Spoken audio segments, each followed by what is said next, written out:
Hey guys, you are watching your anime world. How are you all?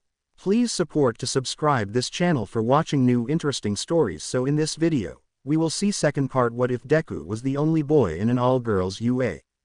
Here is short summary. Izuku Midoriya enrolls at UA, only to discover he's the only male student in a school full of powerful heroines.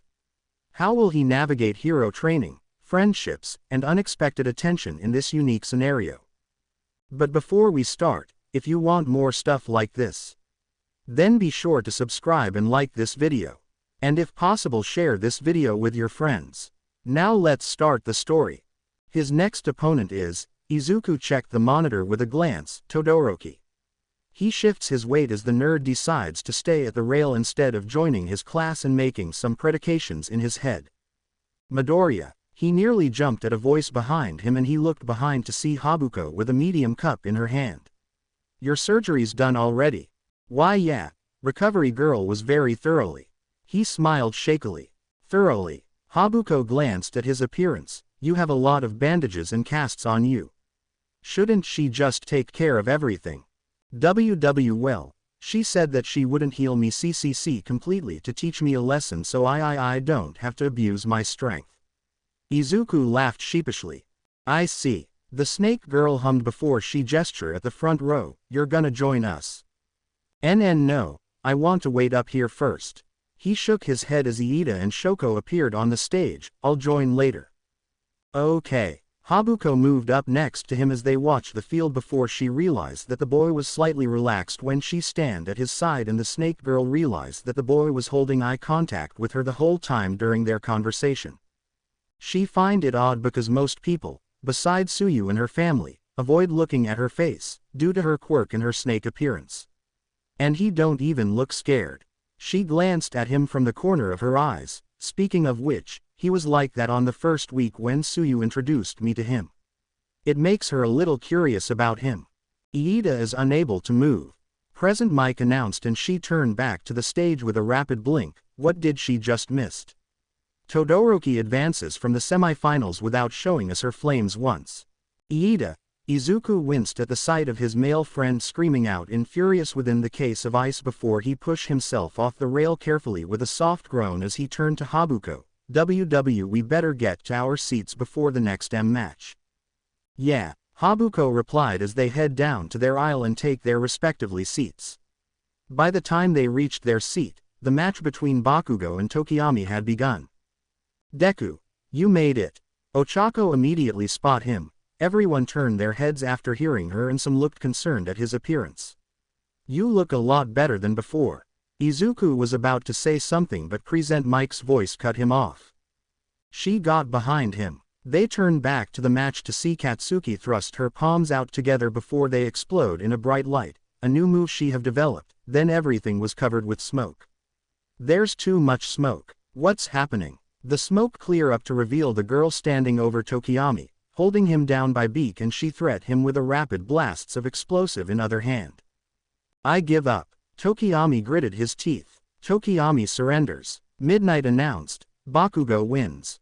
And so, that means, Present Mike grinned widely, Todoroki and Bakugo will face off in the finals. That's gotta be frustrating for Tokiyami. Ochako sighed. I'll say. Izuku nodded. It looks like Kachan have figured out his weakness during his matches. So light's his weakness, huh? Kaoruko hummed. I guess it's not surprise since his quirk appears to be based around dark. Damn it, it ended up being a class showcase in the end. Tetsu groaned from his class's aisle. I wonder how. Midoriya gulped nervously. Their match will turn out. He noticed Iida leaves his seat with a phone in his hand. He wonders if Iida was calling his brother. Izuku also noticed that Momo appeared to be upset about something, maybe over her loss or something else, and Itsuka was strangely quiet since he appeared. Itsuka. He looked at her worriedly as her head lifted slightly to look at him. What's wrong? Oh, it's nothing. Itsuka forced a smile. I was just thinking about the next match. It's going to be unpredictable one. Why yeah. Izuku nodded before Present Mike speak up as soon as the finalists stand on the stage. We reach the finale at last. Present Mike grinned. The top student among UA's freshman class will be decided right here. Our final match, Todoroki vs. Bakugo. The finalists stared at each other down, starts now. Shoko immediately smash her fists on the ground to create a giant pillar of ice in attempt to take Bakugo out in one go. However, Katsuki read her move as she blow through the ice wall with her explosion. Shoko charges forward, only to miss as Katsuki launch herself in air with a flip and the violent girl grab her by her hair and shoulder. Don't. Katsuki flipped over to her feet as she throws Shoko away with an explosive, look down on me. You little maggot. Shoko's hand touched the stage to crease a wall of ice to prevent herself from falling off the ring, and she quickly parried Katsuki's exploding punch away by her forearm before the explosive girl jumped back with a sneer. Is my power not enough for you to use it? Katsuki glared murderously with popped veins before she swung her hands down with several bursts. How long are you gonna keep fooling around? Question mark. I'll kill you. What I want is an overwhelming victory. There's no meaning to beating a half-assed bitches who don't want to use her full power. She dashed with a savage roar. How can I prove myself if I defeat you so easily? Don't stand in front of me if you don't have the will to fight anymore. Shoko just stand there dazedly. Why are you still standing there, you bitch? I'm sorry, Bakugo. Shoko stared on as the snarling girl get closer. After the fight with Midoriya, what should I really do? What I've done is a right thing or not? It was during that moment that I forget all about you. I am totally confused right now. Come on, don't give up. Izuku suddenly shouted out from his seat. His outburst startled some around him. The dual quirks wielder's eyes widened at his voice. The F***. Katsuki rotated around in air for her next move. You're rooting for her instead of me, Deku. This bitch, how dare she stole his attention away from her. Half bitch will pay for that. I shall fight. Shoko summoned her fire power determinedly, with all my strength. For him. Schneider bomb. The violent girl roared out, following by massive explosives. Then everything went quiet. Katsuki lay on the ground in shock. Ha. What the F***? Ha. Shoko was slumping on the pile of ices past the stage and Katsuki pushed herself up with a snarl. Hey you. She leapt off the stage onto the pile of ices, grabbing Shoko up by her shirt. Are you kidding me? She slowly passed out from Midnight's quirk. That is not what she want her match to end. She don't want another underwhelming match. Todoroki was off the arena. Therefore, Midnight raised her hand up. Bakugo wins. And now the tournament comes to an end. Present Mike spoke. The winner of this year's Class 1 sports festival is Class A's Bakugo. Damn, what she said just come true. Setsuna whistled. What are you talking about? Toru asked puzzlingly. Remember what she said before the race? The green-haired girl turned to her. She said that she's going to be first. Ooh, yeah, the invisible girl snapped her fingers in realization. I bet you she won't be happy when she wake up. Mina said as the students start to stand up to move down. Now then, let's move on to the award ceremony. Midnight gestured at the podiums, occupied by Tokiyami, Todoroki and a chained Bakugo to cement wall with mask, looking like an prisoner. Mina turned out to be corrected when the violent girl trashing around in her chains, staring murderously at Shoko with muffled snarls. The hell she's doing? Jiro deadpanned. She looks like she want to bite her head off. Kaoruko's sweat dropped. Third place could have gone to Iida as well as Tokiyami, but due to home life circumstances he was forced to leave early, so please understand. Midnight winked with a finger in front of her mouth. It's a shame, too, little Iida was all fired up for this. Tsuyu said, having noticed his excitation before the festival began. Izuku become concerned for his lunch friend and he hope it's nothing serious. Chiam to confer the medals. And the one who'll present the medals this year is. It is I. All Might jumped in from the top of the roof with medals in his hands, and I am here with medals. Our hero, All Might. Midnight smiled then whisper under her breath, you jump in too early. Sorry. All Might send a sheepish look at her way before he start to congratulate Tokiyami, giving him some encouraged words with a hug. He did the same thing with Shoko. Lastly, he took Bakugo's mask off and the group sweat drop at the sight of her chewing All Might out. even trying to refuse the medal until All Might shoved it into her mouth with a grin on his face. Really? Jiro pinched the bridge of her nose. And there you have it. All Might turned to the audience. This year, it's these three. However, take heed, folks. There was a possibility for everyone in this arena to stand there. It's just as you saw with your very own eyes, ladies and gentlemen. He gestured to the students. They competed. And boosted each other up. Everyone climbing to ever higher, advancing even farther. The next generation of heroes will surely sprout from the seeds planted this day. He pointed at the sky, and to that sentiment, I'll add one more thing. Everybody say it with me now. Everyone eagerly take a deep breath. And, great work. Plus, PL, plus, wait, what? That was a plus ultra moment, you dimwit. I'm sorry, All Might shivered in embarrassment. All Might, Izuku pity his idol. Since you've all earned a rest tomorrow and the next day you have off. Shino smiled at her students in class after they changed back into their school uniform. Takayama and I'll organize all the nominations from the pros and present them after the break. Be sure to get in some rest and don't push yourself if you plan to sneak some little training in. She clapped her hands together. Class dismissed. Be careful on your way back. Midoriya, ya hear that? Don't do anything crazy. You shoot him a look as the teachers exited and the boy just laughed nervously. The students start to pick their stuff up and some just leave right away. Deku, did you try to tie your tie? Ochako noticed Izuku's crooked tie. Oh, he glanced down. Why yeah, it's pretty hard to tie it with one hand. He raised his wrapped arm with a sheepish laughter. Come here, Izuku. Itsuka sighed as she reached out for his tie, pulling him up closer then she fixed it with few turns. You shouldn't have done it by yourself when you're like that, you know. She tightens it up as she look into his eyes. You can always rely on me anytime. Hi, I know. Izuku smiled up to her. Thank. Itsuka gave him a nod as she picked his bag up. Oh, you don't have to. It's okay. She smiled at him. I'll carry it until train station. No one noticed a certain glint in her eyes. Let's go. Yup. Ochako pumped her fist up with a grin, walking out with her friends and they talk about the sport festival and their thoughts on some events or person. She find the perfect candidate that meet the requirements of her family's tradition. She find the clan's ideal husband. She find her future husband. She never pay attention to him until the sport festival. Midoriya Izuku is stronger than she thought and he will become powerful in near future when he has full control of his quirk. He has a good personality. His body is healthy and perfect like her ideal man. Imagine what he will be like in few years. Maybe he will be like All Might, a bodybuilder, a good man, a perfect man, a ideal husband.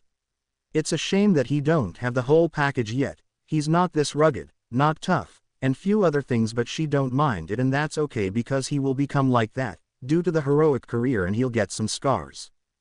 You may think she has some fetish or that she's after his powerful quirk but it's not. It is just a tradition of her clan long before the first quirk appeared. Every woman in her family always marry a bodybuilder or a stronger man. Her mother, her aunt, her grandma, her great-grandma and so on, and she will marry a stronger man to keep her tradition alive. All she has to do is seduce Midoriya and claim him as her husband. Yanagi Reiko will succeed, no matter what.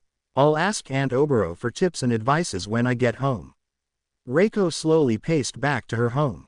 Setsuna sipped her drink as she walked down the street and a memory made her giggle. Midoriya's reaction was so hilarious when Toru made him flashed his torso to the world. If she remember correctly, his reactions are always exaggerated in comedic way and it make her exciting to think about pulling some pranks on this cute boy. I am so gonna have fun teasing him. She pulled out a old Karakai Jozu no Takagi-san manga with a teasing smirk then leafing through it for any good materials to play some games. At the Midoriya household, Izuku tried his best to eat his dinner with one hand as he listened to his mother. 7 times. Inko held 7 fingers up. It's unbelievable, right? Her son nodded. Since the cavalry battle, I fainted 7 times. And the last 2 times it was almost like severe dehydration. Seems like you had a rougher struggle than me, almost, Izuku replied. Right, by the way, Inko took a bite of her rice. I mean, about the quirk you told me, suddenly appeared, and such a bone-breaky, risky power at that. I'll keep cheering you on, but it's not exactly something that puts my mind at ease. Why yeah, I know. He nodded again with guilty expression. Oh, his mother let out a gasp before she smiles brightly. I forget to tell you, your father will be home soon.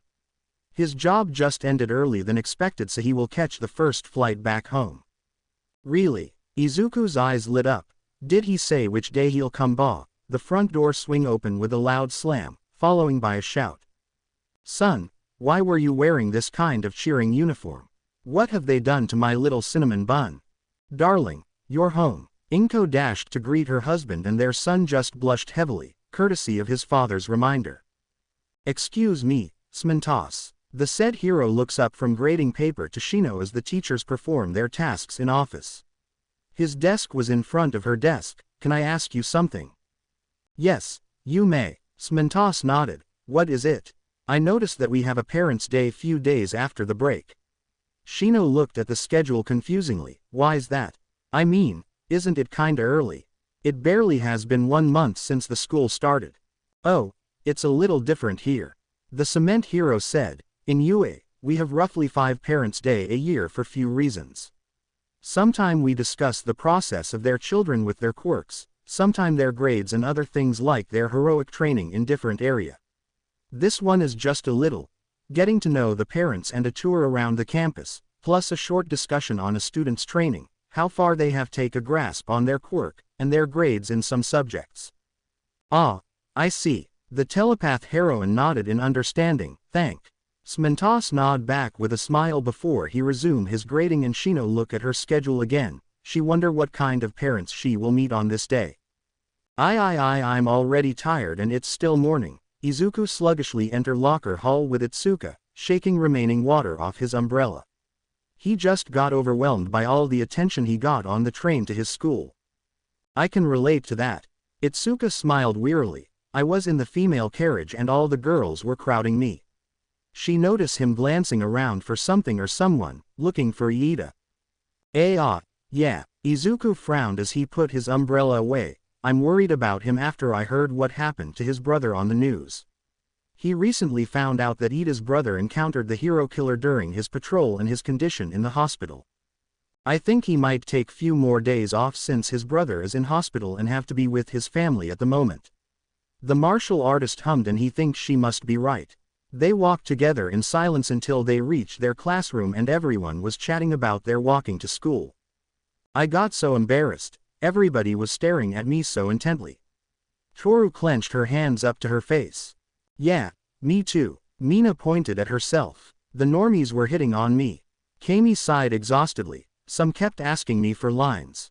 Did you take theirs? Setsuna asked her. No way, fam. The bombshell huffed. We became the centers of attention. Kaoruko said. UA really is amazing. Ochako stumbled into the classroom with dazed expression. You got ambushed by fans on your way here. Itsuka guessed with a light chuckle, and the Gravity Girl's response was simply nod as she gives a wave to Izuku before she noticed something different. Oh, you don't have sling today. The Gravity Girl pointed out. Hi, it feels a little better now. Izuku moved his bandaged arms carefully with few flexing. I think it'll take few more days until I take them off.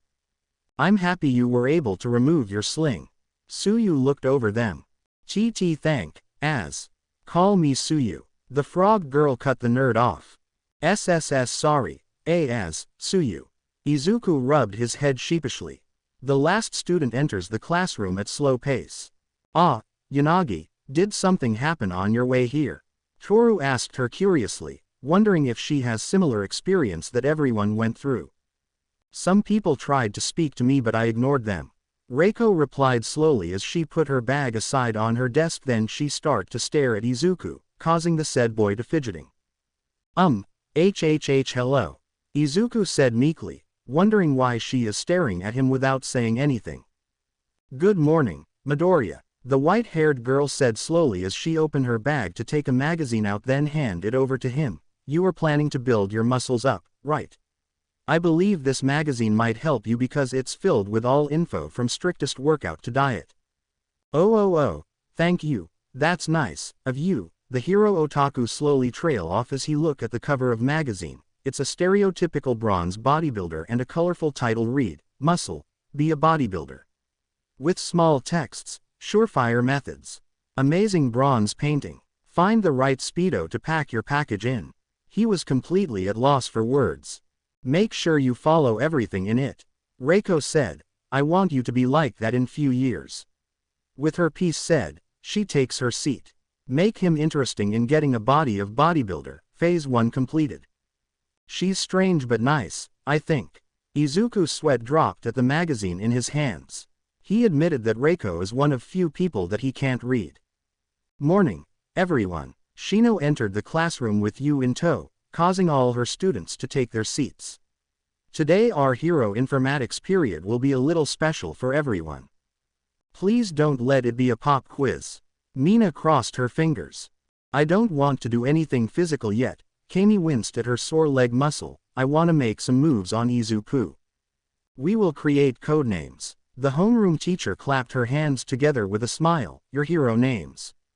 Oh my Kami, yes. Most students cheered loudly, drawing out an amused chuckle from Shino and an annoying grumble from Yu. Settle down, girls and boy. Shino held her hands out with small up and down motion. This is related to the draft nominations by pros we mentioned the other day.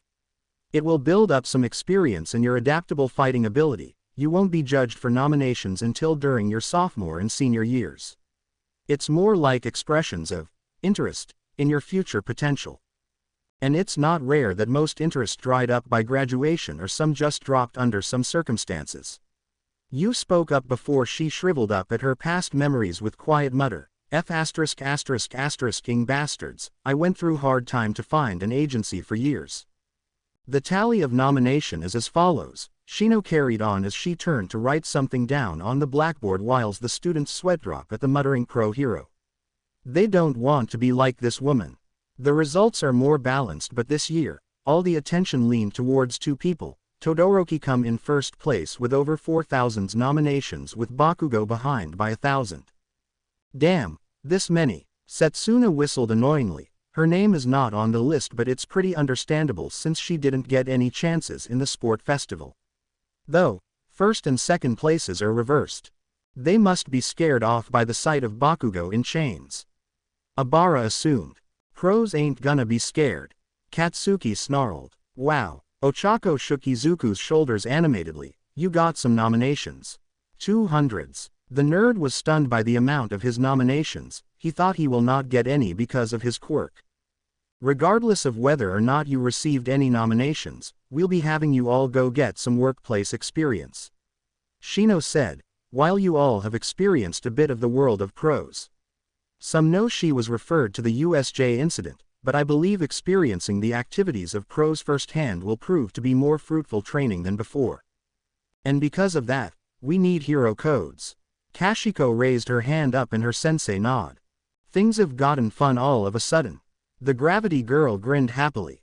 Of course, placeholder names are fine, too, but something appropriate, you said before a familiar voice cut her off, causing her to have a sour face. Because if not, it'll be hell from there.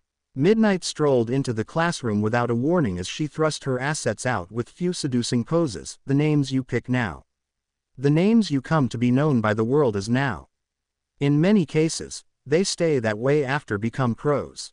Midnight. Few students gasped. That's right, she will evaluate your naming sense. Shino nodded. The way your future end up will approach the image projected by the names you choose. It's all down to a old phase. Name and natures often agree. For example, All Might. Take one and pass the rest behind you. You handed out the postcard and the students start to think about their codenames. Uraraka, what are you going to name yourself? Setsuna glanced over her shoulders curiously.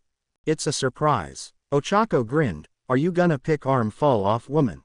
Kyaaa, don't mention this name. The green-haired girl covered her blushing face with an embarrassed scream and few girls snickered at the scene. Midnight speaks up after about 15 minutes went by. All right, it's almost time for those who are ready to present their names for the class. Me, I'm first. Mina skipped up to the podium with a wide-opening grin before she present her board to the class. Call me Alien Queen. You're aiming for the image of that super acidic blood thing. Someone cried out, quit while you're ahead. Most cried out and Midnight ordered her to redo it again. TCH. Mina trudged back to her seat with a clicking tongue. You idiot. Now everything's weird. The girls stared at their desks. It's like we're doing some comedy routine or something with those names. Is it okay if I go next? Suyu raised her hand up before she come up to the front. I've known since elementary school what name I'd be. Froppy. That's adorable. Midnight cried out. It's great, it's a nice friendly feel. She clapped. Use her well-liked model as a guide for your own names, okay. My turn. Habuko step up with tensed body. I chose Gorgon, based from an old myth of snake women who can turn people to stone with a gaze. Ah, that sure fit you because your quirk is similar to the Gorgon sisters' ability to freeze people with a gaze. Midnight nodded in approval. You know, since some people may think you as a villain on this name because the Gorgons were villains in the myth, you can change your codenames anytime. After all, it's uncommon for pro heroes to change their names after graduation. I understand. The snake girl nodded timidly as she returned to her seat. I think you're too late on this one because everyone outside school thinks I'm a villain because of my look. Who's next? The R-rated heroine scanned the class before Itsuka raised her hand up. Kendo, come up here. Battle Fist, the martial heroine. Itsuka presented her name to the class. Fist. Midnight blinked. Is that out of respect for these battle heroes who have took up Fist as moniker? Yes, I look up to Jack Fist, Lee Fist and Steel Fist because they use martial art instead of relying on their quirks. The orange-haired girl replied. You know, since you'll be carrying the name of some people you look up to, you're going to be hit with corresponding amount of pressure. The R-rated heroine said. Don't worry, I'm prepared for it. Itsuka said seriously, earning a smile from Midnight. She's so awesome. Izuku thought as he glanced at his blank postcard. He have so many names relating to All Might since he was 4 but he don't think he have enough courage to take on any of these names like Itsuka. He pounces on the name for a while. Jiro present her postcard with a smile and almost everyone cry out to her as soon as they saw her codename. Jiro, quit messing around. I'm sticking to it. Jiro kept her smile up. She wrote, Earphone Jack, on the board. One by one, the students take turn to present their codenames. Fun gal, Kanoko said meekly. Bubble girl, Kaoruko introduced her codename.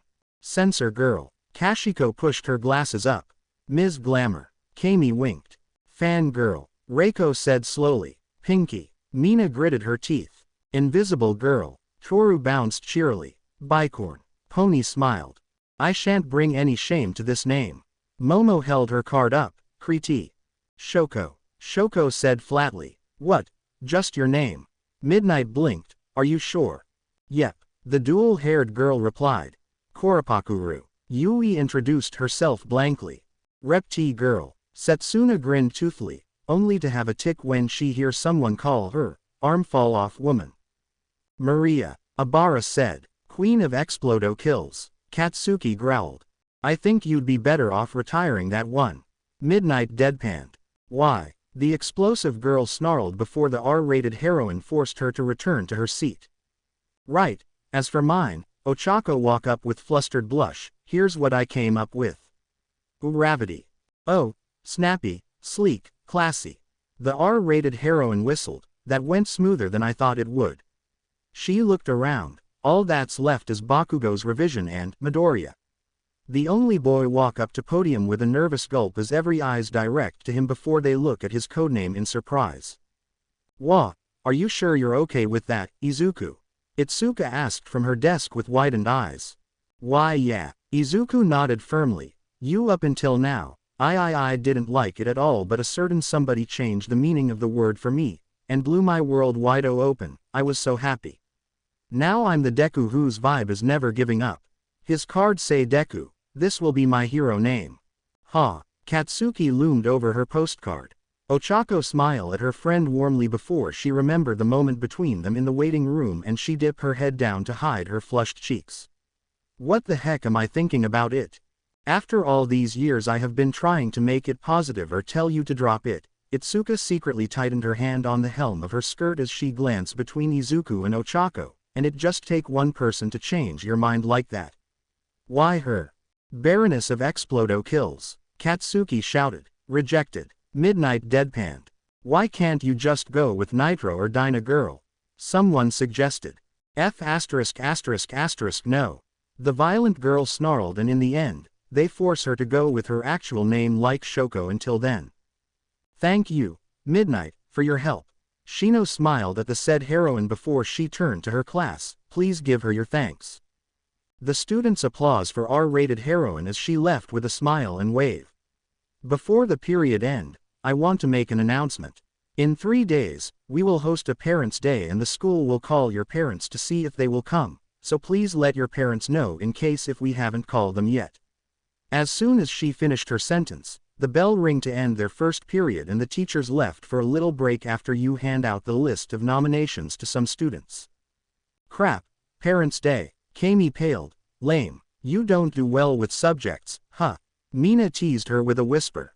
Why yeah, they're still mad at me about not going to Shikatsu like they want me to. She grumbled quietly. I don't want to go there in first place because of their stupid rule, no relationship between students. It's salty AF. Oh, the acid creator blinked owlishly. Kinda weird how you didn't get any nominations, Ashido. Setsuna turned to her friend. You put on a really good show. Sure did. Mina sighed. Have you picked one yet, Deku? Ochako turned to Izuku. I'll start with researching their specialties and organizing them by similar types. Izuku mumbled to himself. Then I'll arrange those by the number of incidents resolved from their debut to the present. He's doing it again. Almost everyone smiled with closed eyes, having getting used to his mutter mode. I'm thinking of joining Gunhead's office, Ochako said, snapping Izuku out of his mode. That's a hardened battle group. The nerd blinked. You're going there? Yep. The Gravity Girl grinned. They nominated me. Really? Kaoruko perked up after overhearing them. Same here. I'm going for it because I want to train my body against armed villains without using my quirk. Same. Ochako turned to her with wide grin. I have been thinking about how many more possibilities would open up to me if I were stronger. I need to get out of my comfort zone or it'll be more limited. Exactly. The smiling blue girl pointed at her with agreement nod. I see. Izuku looked between them in amazement. That aside, I noticed something a while ago. The Gravity Girl turned back to her friend. Why are you shaking like that? Oh, Izuku glanced at his bottom hovering few inches over his chair. I'm doing isometric exercises. Air chair. Ochako cried out. You've been doing that the entire class. Mina looked up to them with hands on her desk. That's insane. Does it even work? Kaoruko asked curiously. Sure does. Izuku started to explain his reason for doing isometric exercise. I'm glad you're thinking of your training, but please don't push yourself too much. Itsuka said. I won't, Itsuka. Izuku smiled at her. By the way, will your parents come to Parents' Day? It have been a while since I saw them. I think my mom will come. The orange-haired girl hummed. My father won't come for sure since he has to run the dojo on this day. Dojo. Suyu turned her head to her. I know you look like you're a part of dojo, but I don't know your family run a dojo. It's a small dojo. Itsuka waved it off with a sheepish smile. Including me, we have 8 members and it's mostly locals. While Itsuka was telling her friends a bit about her dojo, Setsuna approached Izuku. Hey, Midori. Setsuna grinned at him. You seriously have been doing that for an hour? Hi. Izuku gave her a small weak grin. As I am now, I'm not nearly good enough. Really? Setsuna's smirk widened slightly. I wonder what will happen if I do that. She slowly brings her index finger up toward Izuku. Wait, don't. The nerd widened his eyes comically as the green-haired girl's finger slowly gets closer to his face. His leg muscles are getting sore and he don't think he'll get up for a while if she topple him over. Don't do it. I'll do anything. Bop. She simply bopped his nose lightly enough not to topple him over, and the boy stared at her with gaping expression as she started to laugh out loud. Your face. So priceless. She wiped her tears with roaring laughter as her other hand smacked on the desk. Were you thinking that I'm gonna push you over? Izuku shook in embarrassment with red face as few girls giggle at his reaction. I got teased by a girl. It was a harmless friendly tease. He's not here. Izuku scanned the cafeteria for any sign of Iida, but it appeared that he's not anywhere in this place. He would have checked the class 1B early, but he don't want to encounter Mineta guy again. He take his place in line before he noticed Tokiyami walking past him with tray. Oh, Tokiyami. He catch the said student's attention with a wave. Hello, Midoriya. Tokiyami greeted him. Do you want something? Why yeah, have you seen Iida? The nerd asked. I just heard what happened. Ah, he is not in school today. Tokiyami shook his head. Some texted him but he doesn't answer them. Izuku said as the bird student nodded. He have texted him early. I see. Will you let me know if he's back or have called back? Of course. Tokiyami nodded again. I also will let him know that you're worrying about him if he show up. Thank. The nerd waved at him as the crow-headed student departed, and the line slowly moved until he receives his lunch, then joins his usual table with Ochako, Itsuka, Pony and Yui. No Iida, huh? Ochako asked worriedly, and he shook his head. Look like we have to wait until he comes back. Yeah, Izuku sighed. Can we join you guys today? The group, minus Yui, nearly got startled by Suyu's appearance, and they can see Habuko standing behind her, shifting her weight nervously. Sure. Ochako grinned widely as the rest nod their heads. The more, the merrier. Thank. Suyu sit down next to Izuku, and Habuko have no choice but to sit next to Ochako, in front of Izuku, since there was only one empty seat. What bring you two here? Itsuka asked curiously. Feel like it. The frog girl shrugged her shoulders before she pointed at her best friend. Plus, I want Habuko to befriend everyone here. She may don't look like it, but she's very shy. I'm not shy. Habuko half shouted at her friend with a faint blush. See, Suyu kept pointing at her, shouting, friend, please get along with her. Sure, I've been trying to getting to KK know everyone in my class. Izuku smiled slightly before he looks at the snake girl. The last time we speak to each other was at sport festival, right? Right. The snake girl poked her lunch with her chopsticks, only for a short time. The nerd nodded. Is it okay if I can ask you some questions? About your quirk? Alright. Habuko blinked once. You said that you can paralyze people by staring into someone's eyes. Izuku said, with a single stare. Does it last for 3 seconds, or does it expand longer as long as you still stare into their eyes? Will it also work with a reflection within a mirror? Like if a villain looks into a corner mirror and your eyes met. He started to unravel into his muttering mode, drawing some strange creeped out looks from random students around him. And he's gone. Itsuka sweat dropped at her friend's ramble. Quirk otaku. Yui deadpanned. Habuko feel unnerved by Izuku's mutters until she realizes that he hold an eye contact with her. I bet he'll avert his eyes few seconds later. As long as she can remember, people always talk to her, but every time they set eye contacts, they always avert their eyes out of nervousness or frightened by her face after 3 to 5 seconds. Habuko wait for him to break the contact, but to her surprise, he haven't break the contact for 1 good minute, and the longer she stare into his green eyes, the more hypnotized she felt as his emerald eyes become more shiny each second. How beautiful they look, and she quickly snap out of it with a squeak as a blush break out on her face. What the F **** just happened? Exclamation mark. Hey, stop that. She accidentally paralyzed the nerd in mid-eat. Oh, sorry. She was glad that no one notices a blush on her face, not even Suyu notice it. It's okay. Izuku broke from his sudden paralyze. Why you don't mean to do that, so it was an accident. I'm glad that Izuku is starting to get comfortable around us. Suyu spoke up. Yup. Ochako grinned at her. He barely speaks to us on the first week, and now, he's talking a lot. Correction. Muttering a lot. Yui said blankly. That's true. The gravity girl laughed. I don't mutter a lot. Izuku weakly denied with red face.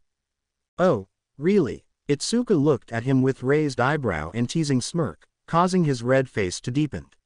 She pat his back goodheartedly as if she was telling him to not mind it, and they continue their lunch while making some small chats. Izuku never realized that Itsuka was sitting closer to him than usual the whole time.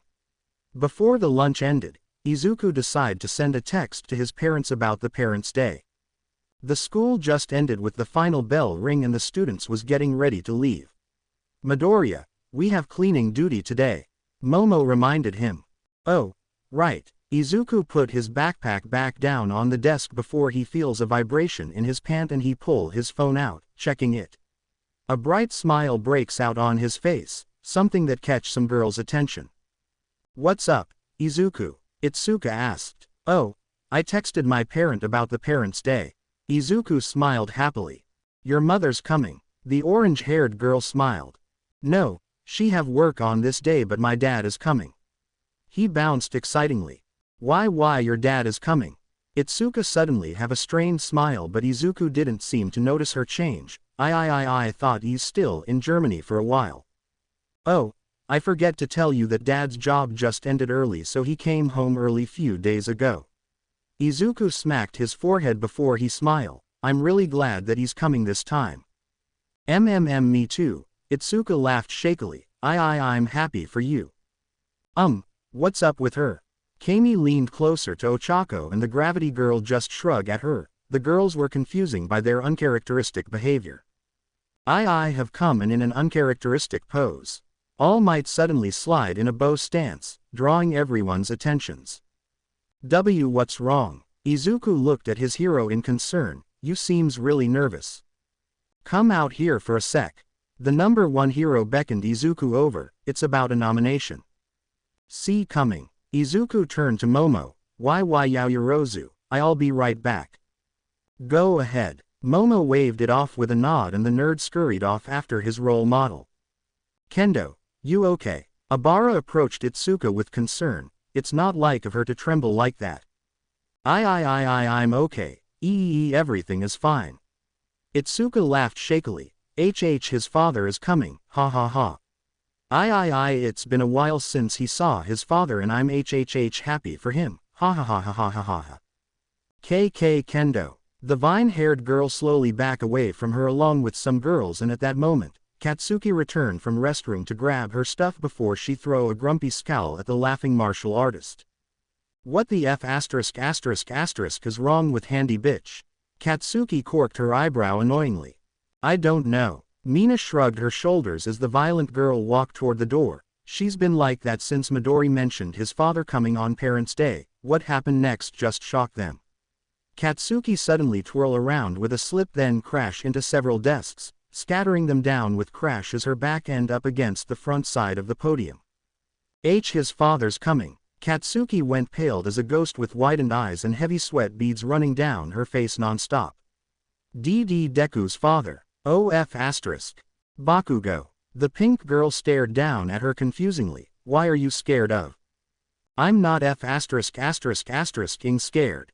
The girl shoot back up with a scream but her knees were shaking. I'm not scared of his old man. Crow don't get scared shitless. I'm outta here. Mother ers. She actually ran out of the room and the girls just stand there in silence, beside laughing martial artist as she left with slow paces. Okay, overreaction too much. Jiro raised her eyebrow at the opening door before she looked at Izuku's friends. You girls know anything? Head shakes was her answer and most girls decide to leave it alone for now. They will get their answers either tomorrow or on Parents' Day. About 10 minutes later, Izuku returned to the classroom as Momo start to set the chairs up. I'm back. Do you need help with chairs or shall I sweep the floor? I get it, Momo said. Go get the broom. Okay. The nerd walks toward the supply locker as he takes a glance at the creator. It appeared that she wasn't affected by her loss at festival and he was worried about nothing. Maybe she was reflecting on that and move on forward. Izuku grabbed the handle then opened it to face a pair of dark green eyes, revealing that Setsuna was standing inside the locker with a coy smirk. Boo, Setsuna uttered in soft tone. Gawk. Izuku screamed his head off, clutching his chest as Momo jumped up with a sharp yelp after hearing her class president's scream. PFF'd. Setsuna's hand flew up to her mouth to stifle her giggles. SSSS, so worth it. TT Tokage, when did you get there? Momo have her hand on chest with a pant, trying to calm herself down. The poor boy was panting rapidly with widened eyes and shaking legs, his mouth open and close like fish. Since everyone left, the green-haired girl giggled. I sneak in while you weren't looking and wait for Midori to open it so I can scare him. But what if it was me? The panting creator asked. I didn't think ahead, but I sure get lucky. Setsuna stepped out of the locker before she bopped Izuku's nose with her index finger. Bop. She skips out into the hallway. Later, Midori, yow. Momo's head turned to Izuku. You okay? Why yeah. Give me a minute. Izuku kept swallowing some deep breaths in while she watched on with a guilty look. She should have noticed Setsuna sneaking in early, but her mind was on something else. Izuku walked out from the school building as he checks his phone for any heroes news and if Iida have texted back, but he haven't. A sigh escaped his lip. Izuku walked through the gate and he blinked at the sight of Jiro as she leaning against the wall, scrolling through some music on her phone without a care. Jiro. The said girl looks up from her phone to see the nerd. Hey. Jiro greeted him lazily, then turned back to her phone. Www, why are you here this late? Izuku asked timidly.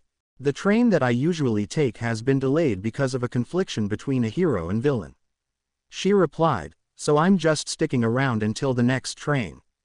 I think I have seen it somewhere on the new feeds. The nerd checked his phone again until he find a breaking news about villain with a quirk of melting metal and his capture by Kamui Wood. It says the next train won't be come for 2 hours. He looked at her. Why you sure you want to wait here this long? Yup. I get nothing better to do. Jiro shrugged. I see. Izuku scratched his head. Well, I'll see you tomorrow. Likewise. She paused for a moment, thinking back to couple events.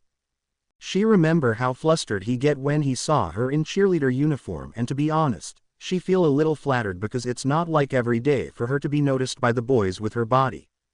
All the boys always pay attention to good-looking girl with some certain features from large assets to curvy body, and for some reason, some boys assume that she's lesbian because of her look to her annoyance. When she recalled this memory, the rocker wonder if Izuku act like that to everyone like usual, or there was something attractive about her that she don't know. Because of that, she decides to make a choice. Oi, Midoriya. She catch his attention again. You hungry? Little. Izuku blinked owlishly. Wanna hit MCD joint? Jiro asked. We can chat a bit to kill some time until then. Sure. The nerd accepted her invitation after some thinking. Great. Let's go. The rocker pushed herself off the wall and they walked together down the sidewalks. Here's your fries and burger. Jiro put the tray down on the table, passing the said foods to the nerd. Thanked. Izuku received them as the girl sits down in the booth on opposite side of the table and they start to snack on their foods. The atmosphere was so quiet between them and it makes him feel awkward. It's first time he hangs out with someone outside the school other than Itsuka. Itsuka did say that I need to get out of my comfort zone, but it's easy said than done. He munched on his fries quietly. How long do you have to wear these bandage wraps for? Jiro break the ice, gesturing at his bandaged hands. Next week, a day before job training. He replied. Good. She tossed a single fries into her mouth. That would be a pain to have them during the training. Why yeah. Izuku smiled awkwardly. Have you find any OO offices you want to train under? Not yet. Jiro shook her head. I'm thinking about asking Present Mike for some recommends.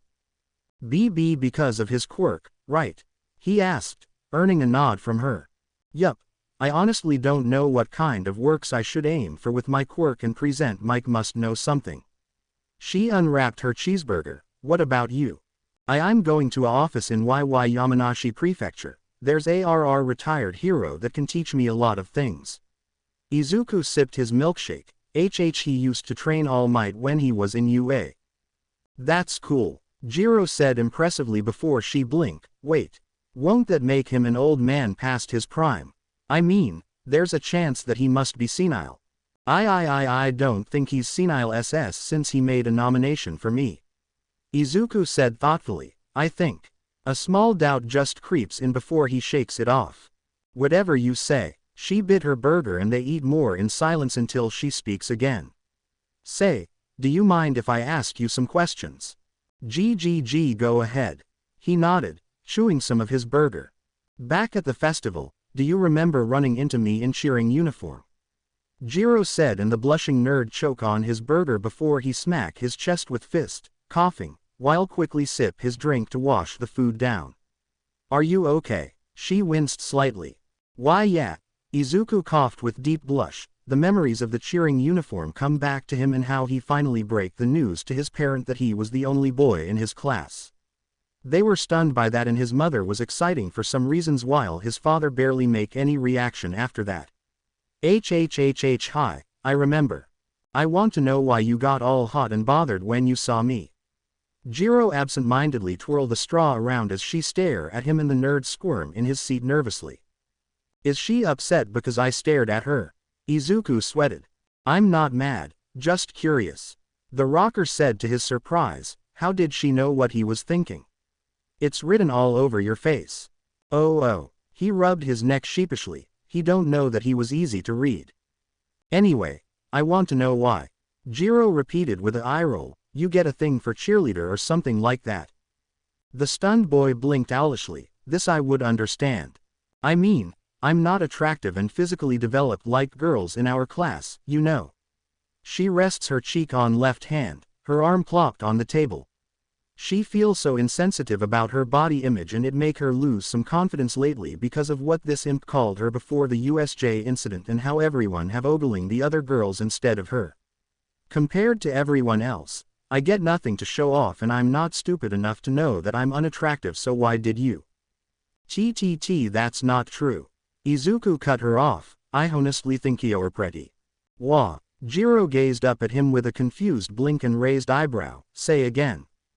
ISSS said I honestly think you're PP pretty. The blushing boy stuttered, he looks like he's having a heat stroke right there. You think I'm pretty? The rocker blinked before she scoffed lightly, yeah, right. You're just saying that to make me feel better. No, really. Izuku shook his head, I mean it. I believe that everyone in our class are attractive, pretty, cute and beautiful.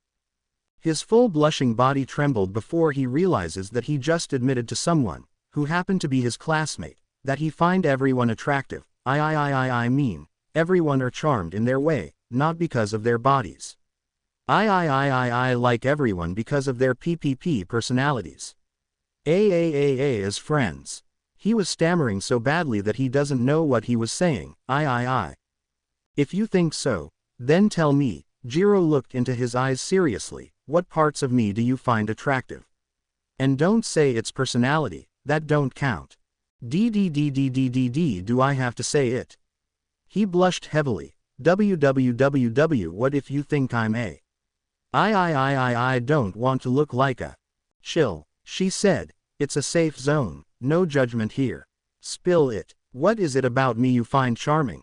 It's your legs. Izuku tilted his head down, embarrassing as she blinked. I think you have great legs. The shade of his blush has become crimson as Jiro take a glance at her legs confusingly. Why you also have nice eyes like some girls. And, he mumbled something under his breath. And what? Jiro leaned in closer. She can feel her cheeks burning up a little. She honestly don't think that someone would find her legs attractive, and the nerd in front of her was being sincere by the tone of his voice. I find your earlobes cute. He covered his face. Oh Mikami, why did I say it? Please don't call me a. It took Jiro few moments to decode his sentences before a blush break out on her face as her hands flew up to cover her ears. You find my earlobes what? Exclamation mark quote. How the hell can he find her earjack cute? The poor nerd shrank in his chair like a guilty person. Midoriya, it's okay. I don't think you're because of what you said. It's just, I'm just surprised to hear that. Her finger twirled around a earjack out of habit. So, you find these 3 things about me charming. The boy barely nods his head, still hiding his face from her. That's all.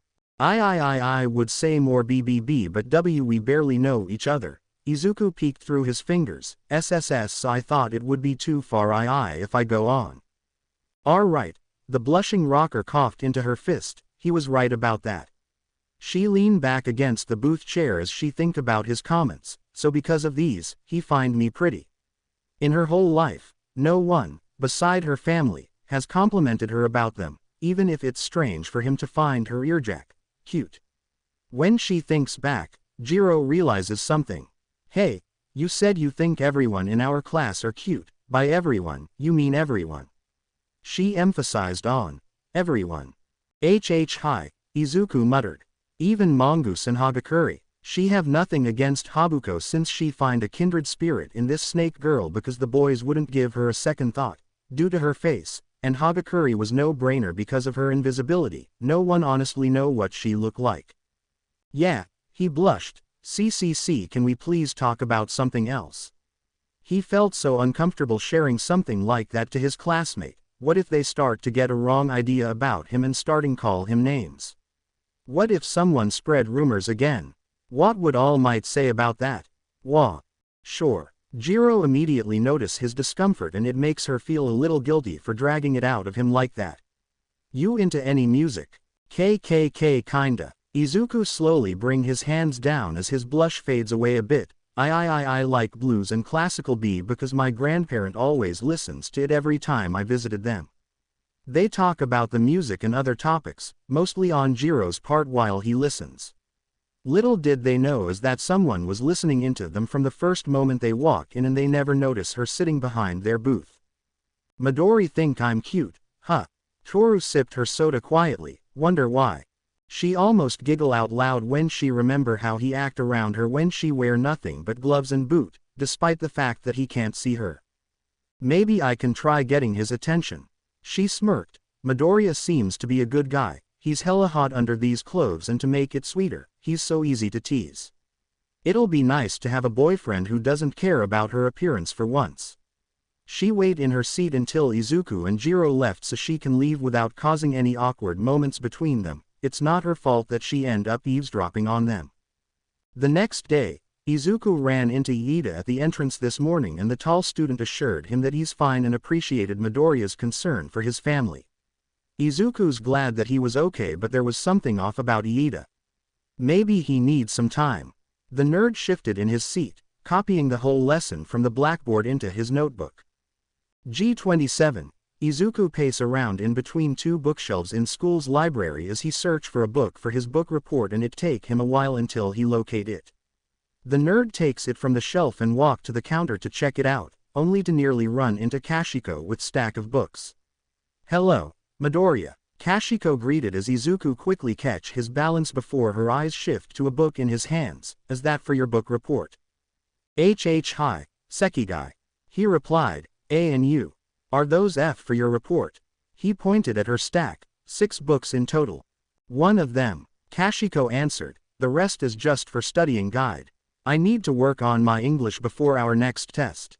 English. Izuku rubbed his left arm. If you want to, I can help you with English SSS since it's one of my BB best subjects. Certainly. Kashiko pushed her glasses up with one hand. Out of all students in her class, Midoriya and Tsunotori have top score in English and she won't turn his offer down for a better grade. But won't it take up some of your times? Not at all. Izuku shook his head. It's my day off from workout AA and the book report isn't due for 3 days so. Alright then, do you want to use this table over there? The sliver-haired girl gestured at a table in the corner near window and the nerd timidly nodded his head as they move up to take their chairs. So where do you want to start with? He asked her. I want to start with a short essay. Kashiko said. Sometime I struggle a little with English paragraphs and I would make some mistakes with the structure. Oh okay. Izuku started to help her with English. BB by the way, I never get a chance to thank you for warning me about Shinso's brainwash quirk. You don't have to, she said, but again, you failed to heed my warning in the end. That earns an embarrassed blush from the nerd. Sorry. He chuckled nervously and they kept studying, helping each other when needed to. At same time, he made some efforts in getting know her a bit. Midoriya, is it okay if I can eat lunch with you? Shoko asked the said boy right out of blue after the bell rang, signaling the beginning of lunchtime. Izuku looked up to her in surprise, half standing up from his desk, and no words were exchanged in between until she repeated her question again, thinking he didn't hear her in first place. Is it okay if I can eat lunch with you? Oh, sure. Izuku coughed out. He was caught off guard by her sudden request. Thank you. Shoko nodded as they walk out of the classroom. Midoriya, why did your friend, Kendo, leave the classroom without accompanying you to cafeteria like usual? She got some new nominations, so she is going to the staff's office to look through them and discuss with some senseis. Izuku answered, she'll join us later. I see. The icy hot girl hummed blankly. I visited my mother for the first time the other day. Oh, how did it go? He asked immediately. It was okay. Shoko said flatly. We don't talk much, but I know we both have a lot of things to say. I think it will take some time until we're ready to move on forward. That's understandable because it have been long time since you last saw her.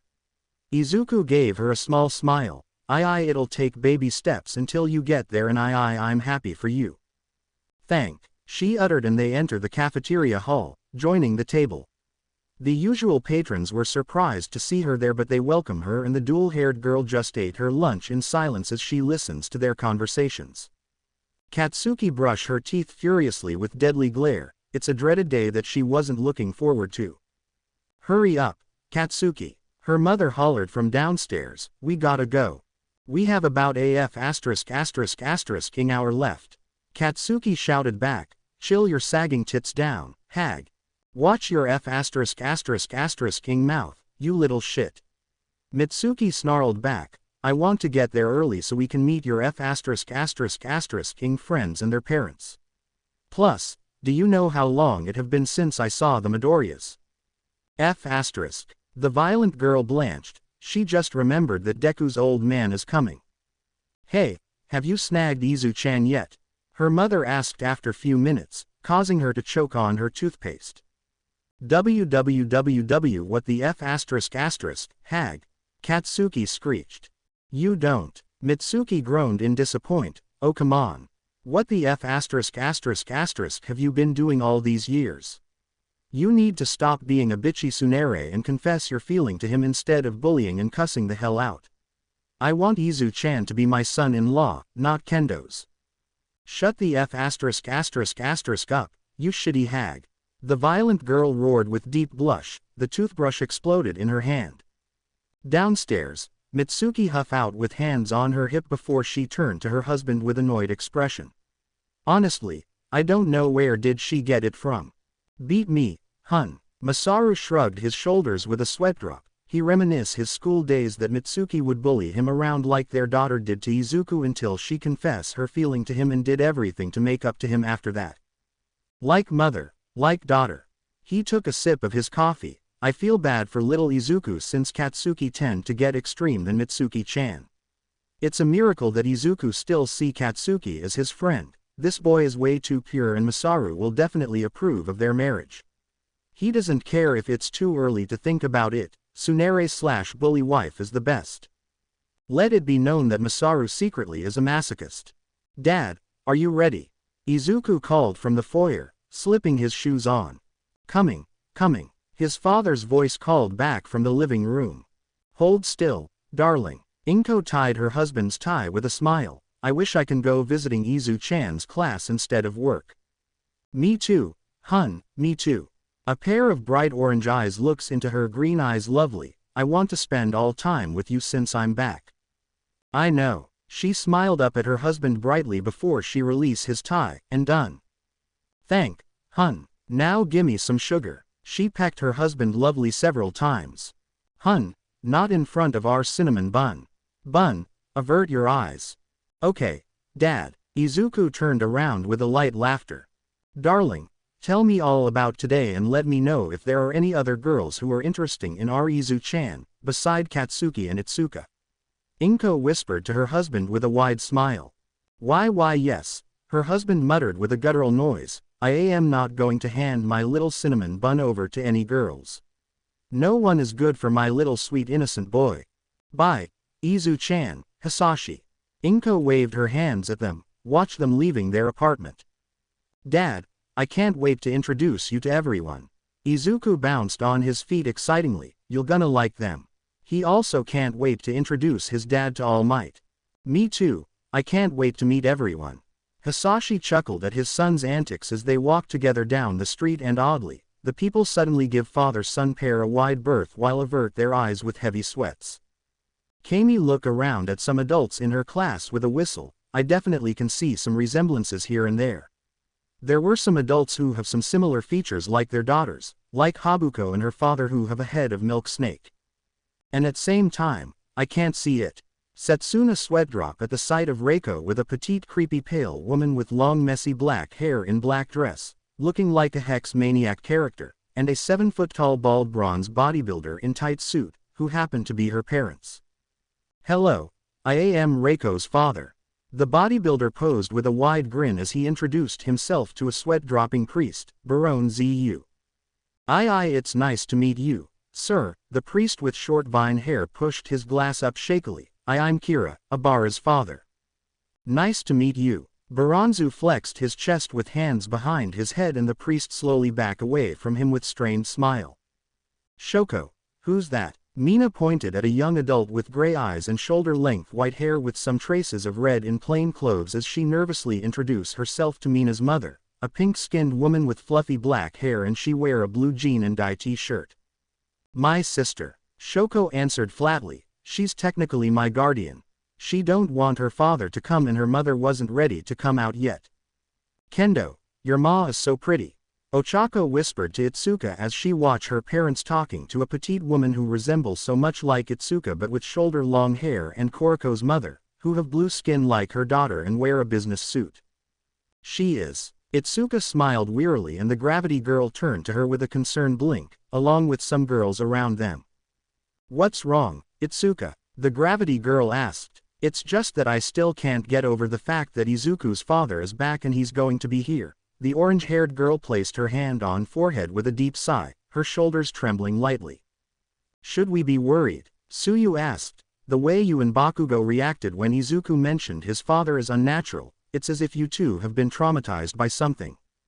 She's right. Toru glanced at Katsuki as she sat in her desk quietly with annoying expression, due to Mitsuki's chatter with Extra's parents. Is he a bad person? And no, it's just. Itsuka licked her dry lip nervously. Let's say he's pretty overprotective. That's it. Jiro snorted at her in disbelief. You two got all scared because of one overprotective parent. She pointed at her father as he talked to a transparent man with Jiro's mother. My dad is hella overprotective, but you don't see everyone flee for their life. You should after seeing him. Itsuka muttered before the students looked at her puzzlingly as she held her hand up to them. I should say what he looked like, but I think it's better that you see it with your own eyes. Okay then. Kami shrugged her shoulders before she smirked smugly, but I can't wait to meet Izuku's papa. First impression and all, ya know. Several girls look at her with a certain glint in their eyes. Will Izuku's dad like me? Someone wonder. I really like Izuku a lot in short time. She was about to speak up, but the students and their parents hear some noise outside their class. What was that? Kaoruko raised her eyebrow at the noise. It sounded like someone were running or screaming. And that is my class, Dad. Izuku's voice speaks from behind the right door in the back. See. The door is humongous. I can see that. A deep guttural voice hummed. Must be for people with gigantification quirks or someone like me. The door slide opened and Izuku stepped into their view as he glanced at the adults out of curiously. His eyes study them as if he was analyzing them, and the girls know he is actually doing it. Morning, Deku. Ochako waved at him, only to become confusing when she see most adults paled with dropped jaws since they all were the only one who can see past him, and the students were huddling together in front after introduced their parents to each other. Oh, morning, Uraraka. Izuku smiled brightly as he take few steps in and someone follow him in before most of the girls widened their eyes frighteningly as soon as they saw his father. Hello, I'm Izuku's father, Midoriya Hisashi. Hisashi stood behind his son in all of his glory. He stood at 8 foot tall, wearing a very tight black business suit with black dress shoes, and he have a muscular body. The height in his body wasn't what scared everyone, no, it was his body parts and head. He have a demonic draconic head with black scales, 2 large sharpened ridged black horns on his forehead that curve over his head then upward with black spines, between the giant horns, running from the center of his forehead to down to his back, 4 small horns on each side of his face, a lipless mouth, revealing his fangs that give him a resemblance of evil grin, and orange eyes burning brightly as if they were molten lava. He has thick black scales as skin, 2 medium horns curve out from his shoulders and claws for hand.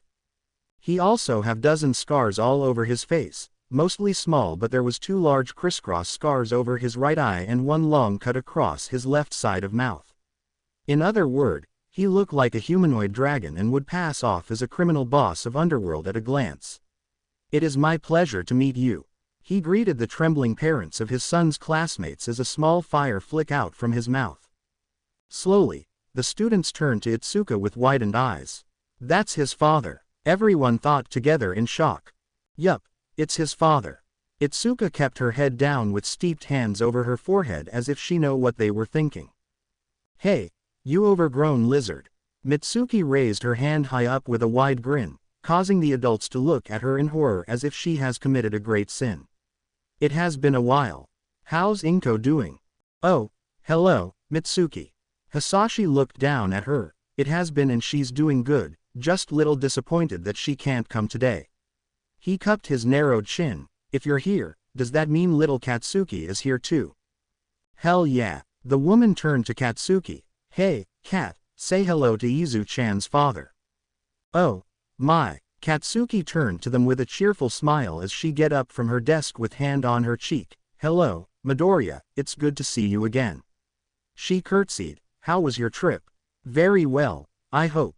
Indeed, it was. Hisashi replied with a nod. I'm surprised that you're in my son's class. Thank you for getting along with Izuku and look after him. Oh, nonsense. Katsuki waved it off with a sweet smile. It's your son who I should be thanking because he's the one that look after me. Who the F*** are you? Most girls looked at her in shock. Who the hell is that polite girl and what have she done with the real Katsuki? That's the real one, Itsuka said quietly, still haven't lift her head up. When we were little, Hisashi caught her bullying Izuku once and he make some threat to her by putting her head in his mouth. You little bitch. Hisashi placed his widening maw over trembling little girl's head with hands on her shoulders as 6-year-old Izuku cried his eyes out with scarped knees. How dare you push my little bun down? I'll *****ing eat you if you do it again. Get me. Why yes, Midoriya. Katsuki wailed at the sight of his snake-like tongue flicking around. I'm sorry. I won't do it again.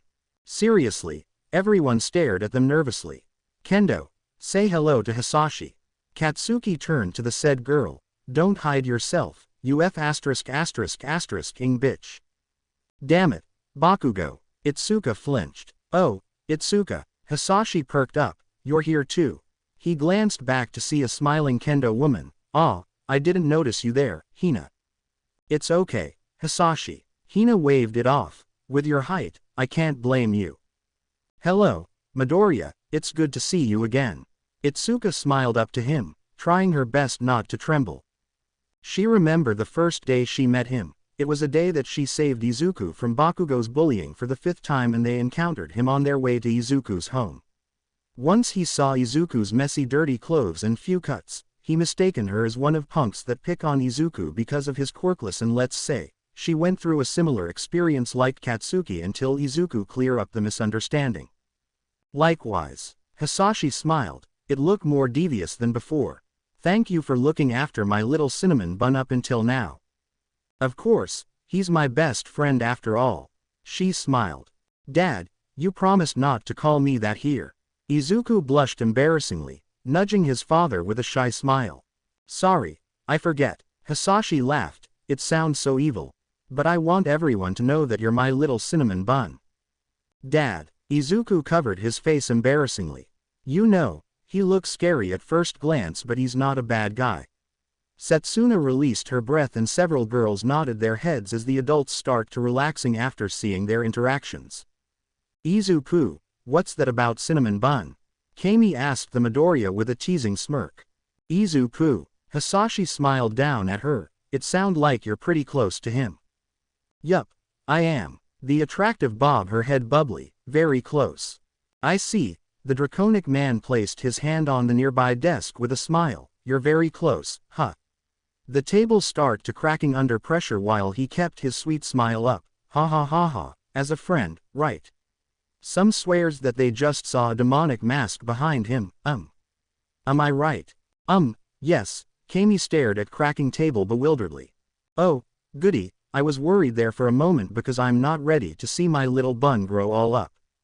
Hisashi laughed as he removes his hand from the desk to reveal a denting handprint on the cracking table, oh whoops. How clumsy of me. Dad, did you forget your strength again? Izuku sighed at him with a headshake and some girls stare at him oddly. By the way, Izuku is very oblivious about how overprotective his father can be, Itsuka said calmly, neither how scary his father can be. You know what they say. Mina gulped as Kami slowly back away from Hisashi with stained smile. Children aren't scared of their parents, and Izuku grow up with him as his father so he can't be scared of him in first place. Right, Setsuna muttered. That would explain why he don't look scared of me. Habuko thought, that makes sense. I think I have to work hard to get his approval, Kami muttered to herself. She's not going to give up on Izuku, not even if his father is this scary. Okay, class, take your seats and welcome. Shino entered the classroom with you before they froze at the sight of Hisashi as he stood in back with the parents. Parents, she glanced at the students in front row for some answers. That's Midoriya's father, Katsuki mouthed. What? You mouthed with dropped jaw. Can the students please introduce their parents and what they do for living? Shino cleared her throat. The students introduced their parents one by one until it was Midoriya's turn. Hello, I'm Midoriya Izuku. Izuku waved timidly at his classmates' parents before he gestured to his father, and that is my dad, Midoriya Hisashi. He's a world-class gourmet chef because he can breathe fire and he's also a part-time pro hero. He bright up once he mentioned the last part, he just made his debut a couple years ago. His codename is Kuroryu. He did a lot of things like patrolling and rescue people from apartment fire to wildfire. He's a pro hero, almost everyone thought together in unison. Yes, it's little hard to believe it since I started this late. Hisashi scratched his neck with laughter, because of that, I'm not well known and nowhere close to the top to middle ranks like my baby sister. I'm like way closer to bottom rank. It's not because you started late, it's because you don't look like a hero, several people thought but they don't say it out loud since it's rude. Izuku have told me a bit about everyone here and you can imagine how surprised and worried I was when I found out that he's the only boy in class. Hisashi smiled, but I'm glad that everyone here are nice to my little cinnamon bun. Please get along with my son well. A dangerous glint appeared in his eyes with demonic mask behind him as he mouthed something to the audience, don't get too close. I'll burn you. Nearly everyone have a nervous sweetbed on their face and it grow bigger when Izuku just smile innocently at them, not knowing what was going on behind him. Midoriya, please take seat. Shino gestured at the chairs in front of her desk in staff office as soon as the Midoriya enter and Hisashi sit down next to his son. Several teachers gave them a strange and shocked looks. That's his father. He's not a villain. Is he holding him hostage? What the F*** is going on? I don't know anymore. First, we will talk about Midoriya's grades. Shino pass a card report to Hisashi. Your son has been doing very well in all area. He did struggle a little with some math formulas but he manages to understand them quickly after 2 or 3 questions. I see. Hisashi looked at the report card with pride and it grew as soon as he saw his son's rank in the class. He's in 3rd place. Yes, right behind Yaoyorozu and Sekigai. The telepath heroine replied as she picks a folder up. Next, we will talk about his progress with his quirk. Midoriya's a late bloomer, isn't he? Yes. The draconic father nodded. It manifested somewhere last year and to be honest, it's a strange one, this quirk of his. He glanced at his son. A quirk that grant enhanced strength and break bones after used at full capacity, it's like a glass cannon. Indeed, Shino agreed. He frequently broke his bones at the beginning of school year to recovery girls' displeasure, and the only one time he went too far was at sport festival during his second match. Right. Hisashi nodded again with crossed arms. This boy just gave me and his mother a heart attack during this match, but what gave me the biggest heart attack was his cheering uniform. He narrowed his eyes at his son's teacher. Deadly, whose idea was it? Oh, it was a prank from another class. She smiled wearily. The poor nerd was blushing. I see. Hisashi cupped his chin. Which class was it? Is it class 1B? It's more likely to be them because they were also in the final event and some boys may lie to get them wearing this uniforms. Am I right? If that's the case, who was the culprit? I would like to give him some talk. Behind a gym. It's a very isolated place and no one can hear anything if something happened. Say, is there a garden near this place? I need to find some bag of lime and shovel. He started to muttering darkly at rapid pace. That's definitely his father. Totally his father. So he got it from him. Are we sure he's not a villain? Anyway, you should be happy to hear that your son is actually making some improvement with his quirk. Shino spoke up with a small sweat drop. He was about to control 5% without shattering his bones, and if he keep up with his training, he will be able to reach full power of his quirk without any drawback.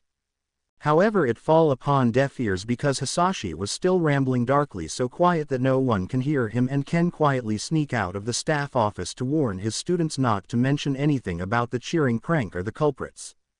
All Might. Izuku waved at his idol as soon as he spot him in hallway between the periods. I want to introduce you to my dad. Oh, Midoriya, my boy. All Might turned to him with his famous grin. He's so eager to meet one of his successor's parents since he woke up this morning, and he can't wait to praise the boy's growth to them. I can't wait to meet your father, who you have spoke highly from time to time. He also spoke highly of you. A voice spoke behind him, and All Might can detect a jealousy in his tone. More than me, his old man. Dad, don't be like that. Izuku smiled past All Might. You and All Might both are my role models. Yes, there is no shame in have more than one role models. It's nice to meet you, Midoriya. Ah, I heard you have returned from Germany. All Might turned around to shake hand. How was it, am I? Nice to meet you, All Might. Hisashi grabbed his hand in tight grip with sweet smile as few ticks pop all over his face. I'm Midoriya Hisashi, his #1 daddy, and Germany was nice. All Might stared at him for a moment in complete silence before he glanced at Izuku over his shoulder as he pointed at each other with swaying finger, and Izuku simply nodded his head happily. He slowly turned back to Hisashi. Again, it's nice to meet you. Izu-chan, you should have visited us often. Mitsuki smiled down at Izuku as the school gets closer to end. It has been a while since we had some dinner together. Did you know that Katsuki have been learning to make katsudon and she's been dying to have you trying it? Really? Kachan did. Izuku gasped. Yup. The Bakugo mother smirked. Right, Kat. Why yes. Katsuki smiled a strained smile. What the hell are you doing, you hag? I'm helping you out here, you little bitch. Mitsuki smiled sweetly. After all, you're bad with feeling. I all love to come. The nerd said. Does that mean Kachan want to make up to him after everything? He know Katsuki wasn't a bad person like some people claimed because he know her pretty well. Make sure it's not on this weekend. Hina cut in with a sweet smile. After all, he'll have dinner with us on this Saturday. Her smile becomes a smug smirk directing at Mitsuki. This boy is my future son-in-law, so butt out. Oh, is that so? Mitsuki returned her sweet smile with hers. You orange bitch. This boy is gonna marry Katsuki, not your daughter. He's too nice and good for my girl. So off. A lightning bolt shot between their eyes. A family get-together, huh?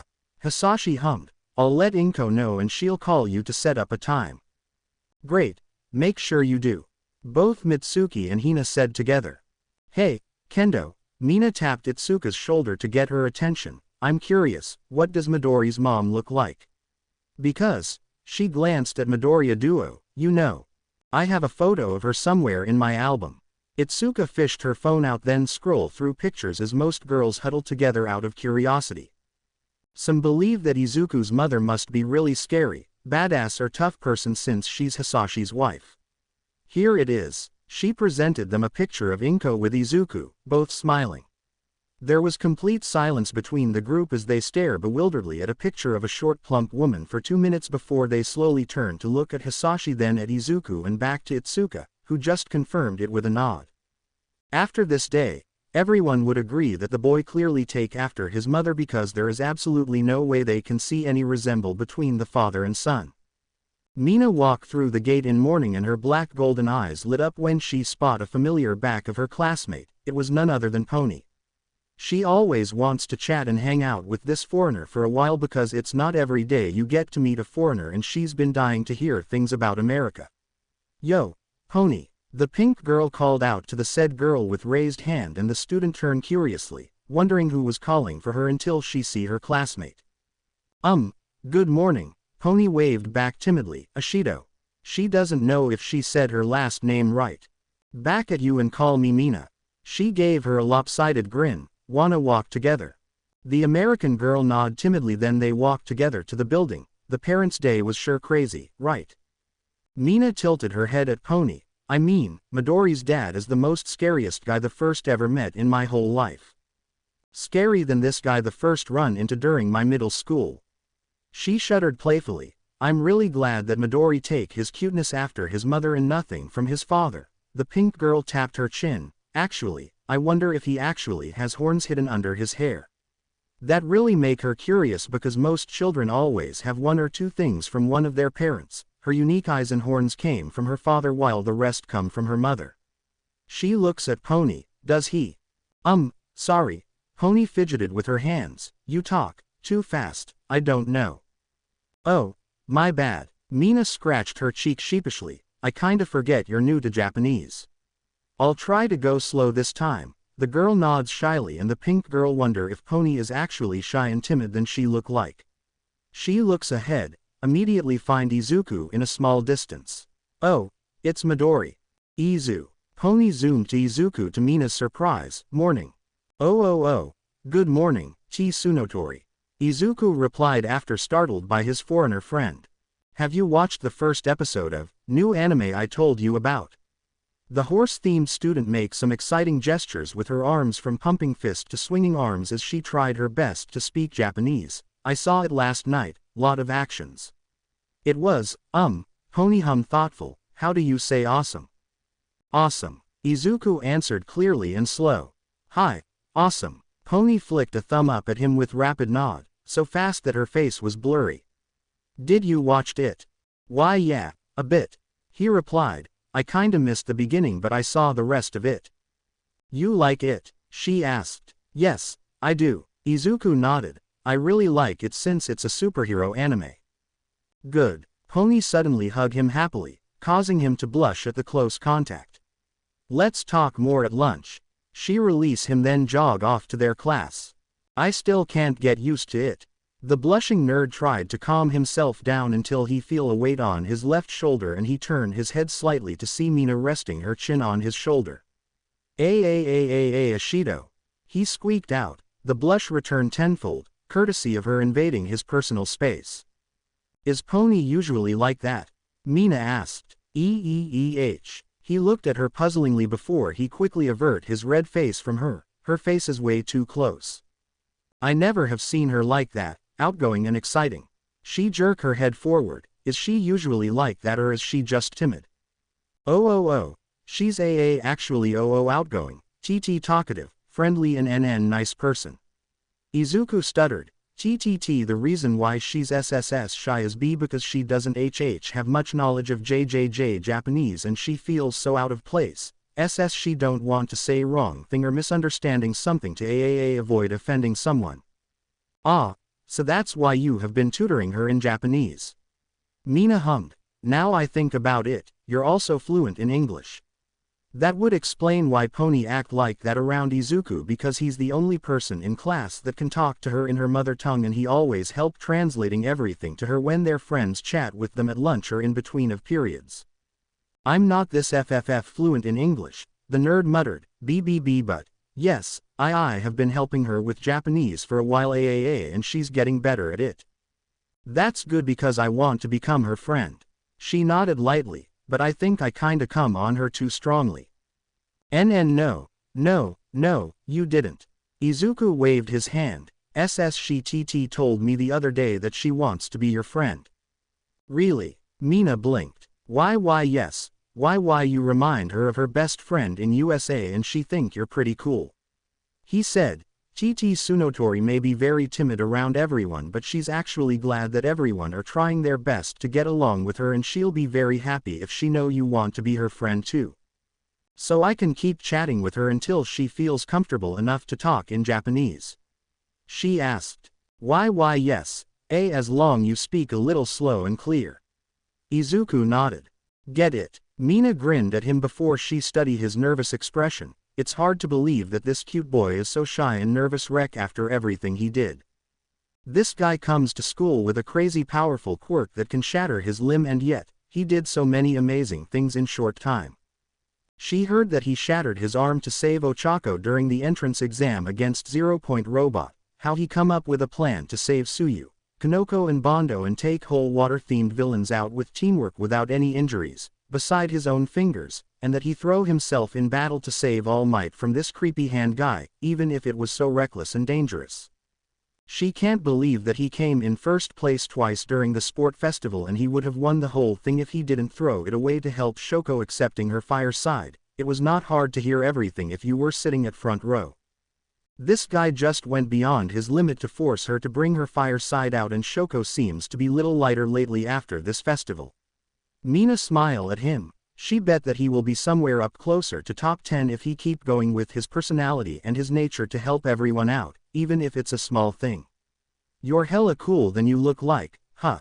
Thank. He blushed with a confusing blink, having no idea why she said he's cool. I like you. Mina run her hand through his hair playfully as she giggled at his expression. No horns. Www. Izuku's face explodes with stream, and the pink girl walk ahead of him with another giggle. Geez, Tokage scared me. Izuku walked on a dirt path between two school buildings with a heavy panting. Eerier, Setsuna just pull a prank on him by handing him a box, saying that she finds something really cool, and he opened it up to see a bloody twitching hand, which scared the light out of him until Setsuna revealed that it was just her detached hand and ketchup. I really don't know that her quick can also detach her limb by bone joint. That would be useful for infiltration. She can mount a small camera to her hand and have it go through a small vent, then get the information and layout. The question is, how long can she control it until it dissolve into skin shed? It turned out that Setsuna's discarded body part can dissolve into a pile of reptile skin shedding if she release her control over it, but he don't know if there are any time limit. I'll ask her next time. He better brace himself for any teasing and pranks from her.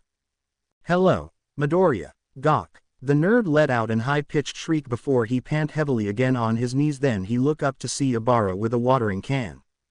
Oh, I'm sorry. Abara apologized with concern. I don't mean to startle you. Are you okay? It's okay. It was my fault for not paying attention. Izuku stuttered with a small nod before he looked at her watering can. Were you watering?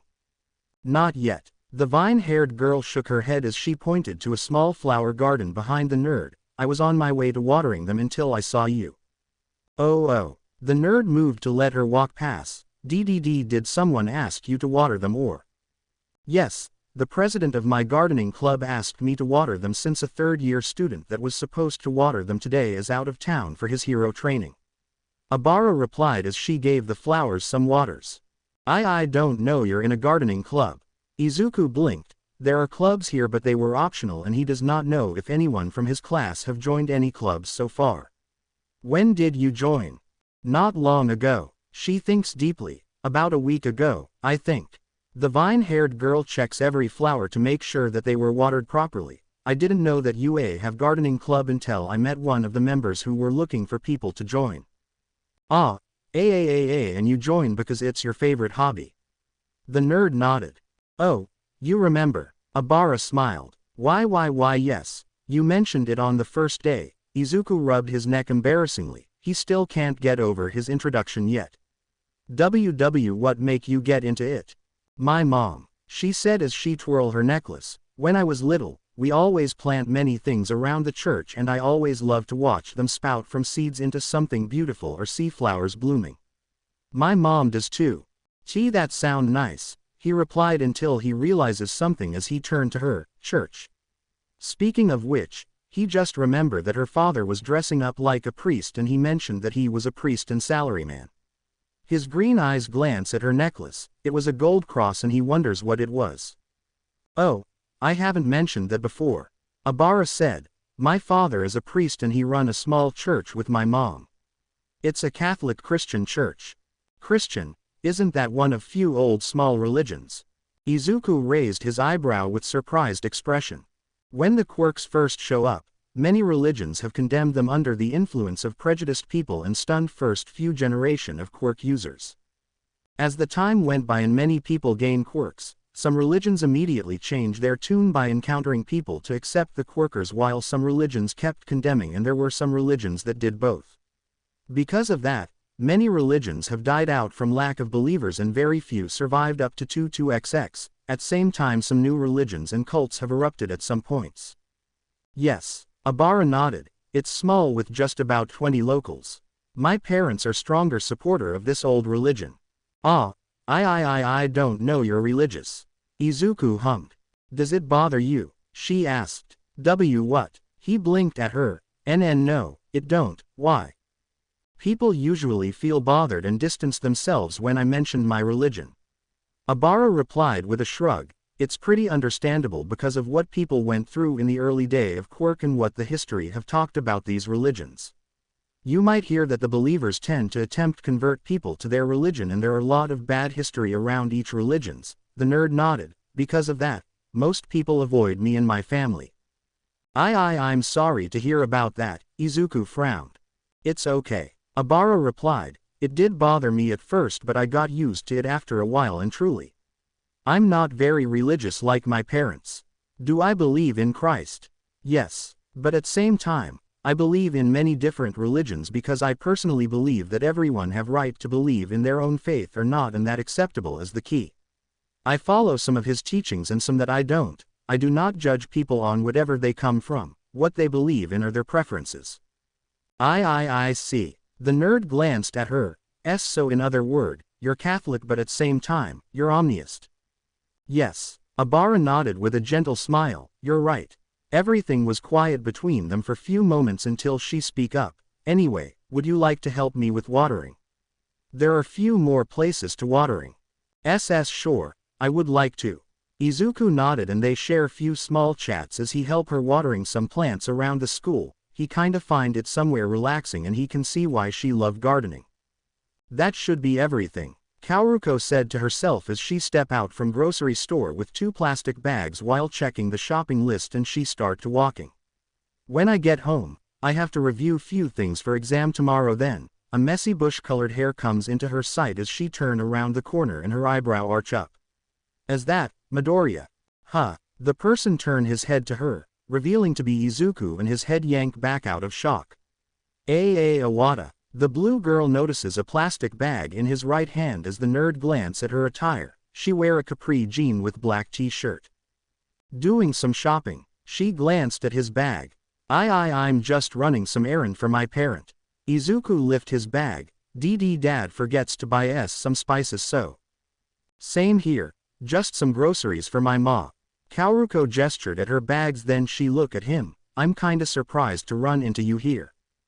Ditto. He nodded. Do you live around here? Yup, you, she nodded. Why yes. Izuku blinked together with her. Wait, does that mean we live in same area the whole time and didn't know until now? Look like it. Kaoruko replied as they stare at each other astounded before they snicker together until they share some laugh. soft on Izuku's part. Sorry, I don't mean to laugh but it's kinda funny. I know. He chuckled softly. Since you're going this way, wanna walk together? She asked. Sure. The nerd nodded, then they walked together. How long have you been living here for? He was curious about it because it's strange that he haven't run into her before. He would notice her by her blue skin. About a year. We moved here because of my mom's work and the rent's pretty affordable. Kaoruko tilted her head. You. I have been living here the whole life. Izuku replied. Never moved from this place because my mom worked in this area and my dad mostly travels around the world for his job. As a world-class cooker, right? She mentally shivered when she mentioned his father. He's so scary even if he's polite to everyone. The nerd responds her statement with a nod. What does your mom do? She's an office lady for a small company. He answered. What about yours? My ma's a teacher for middle school. Kaoruko replied with a small smile. Before that, she used to teach preschool and elementary. Ah, Izuku hummed as they stopped at the stoplight, waiting for the light to change before he realized that she hadn't said anything about her father. Does that mean he left or has passed away? He didn't ask her out of polite and respect since it must be too personal and they are just friends.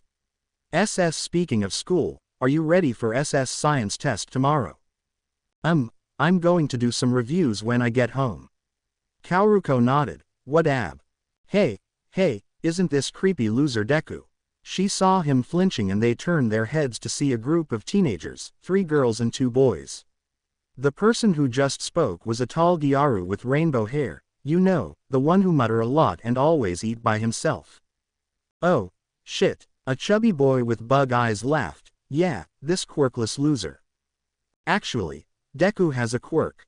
A chubby Gyaru texted her phone boringly. We saw it during sport festival on TV, remember? So, the second tall boy with a hat scoffed. He's still a wimpy loser. And creepy. The tall Gyaru said. Creepy.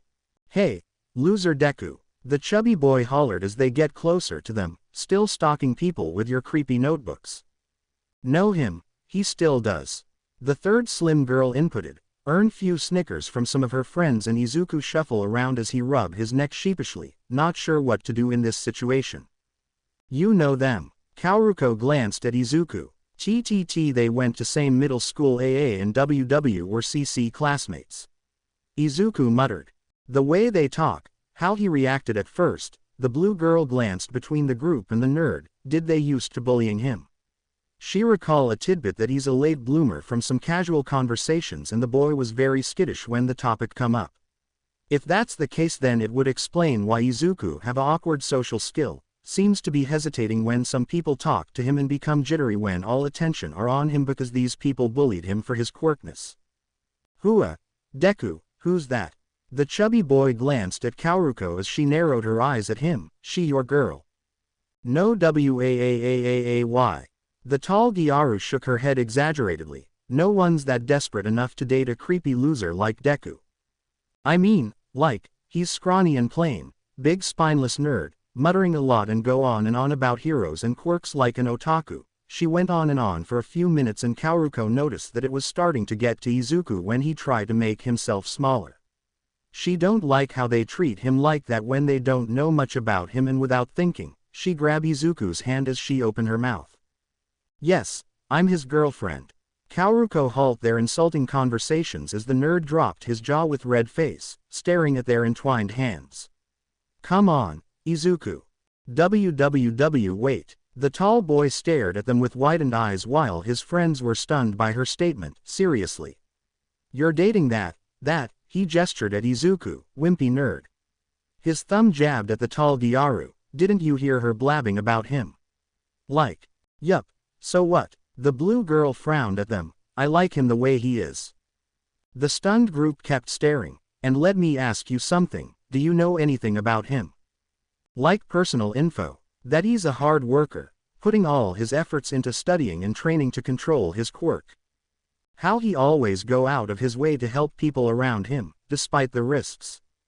What's he really like when you let him talk? This muttering you were insulting.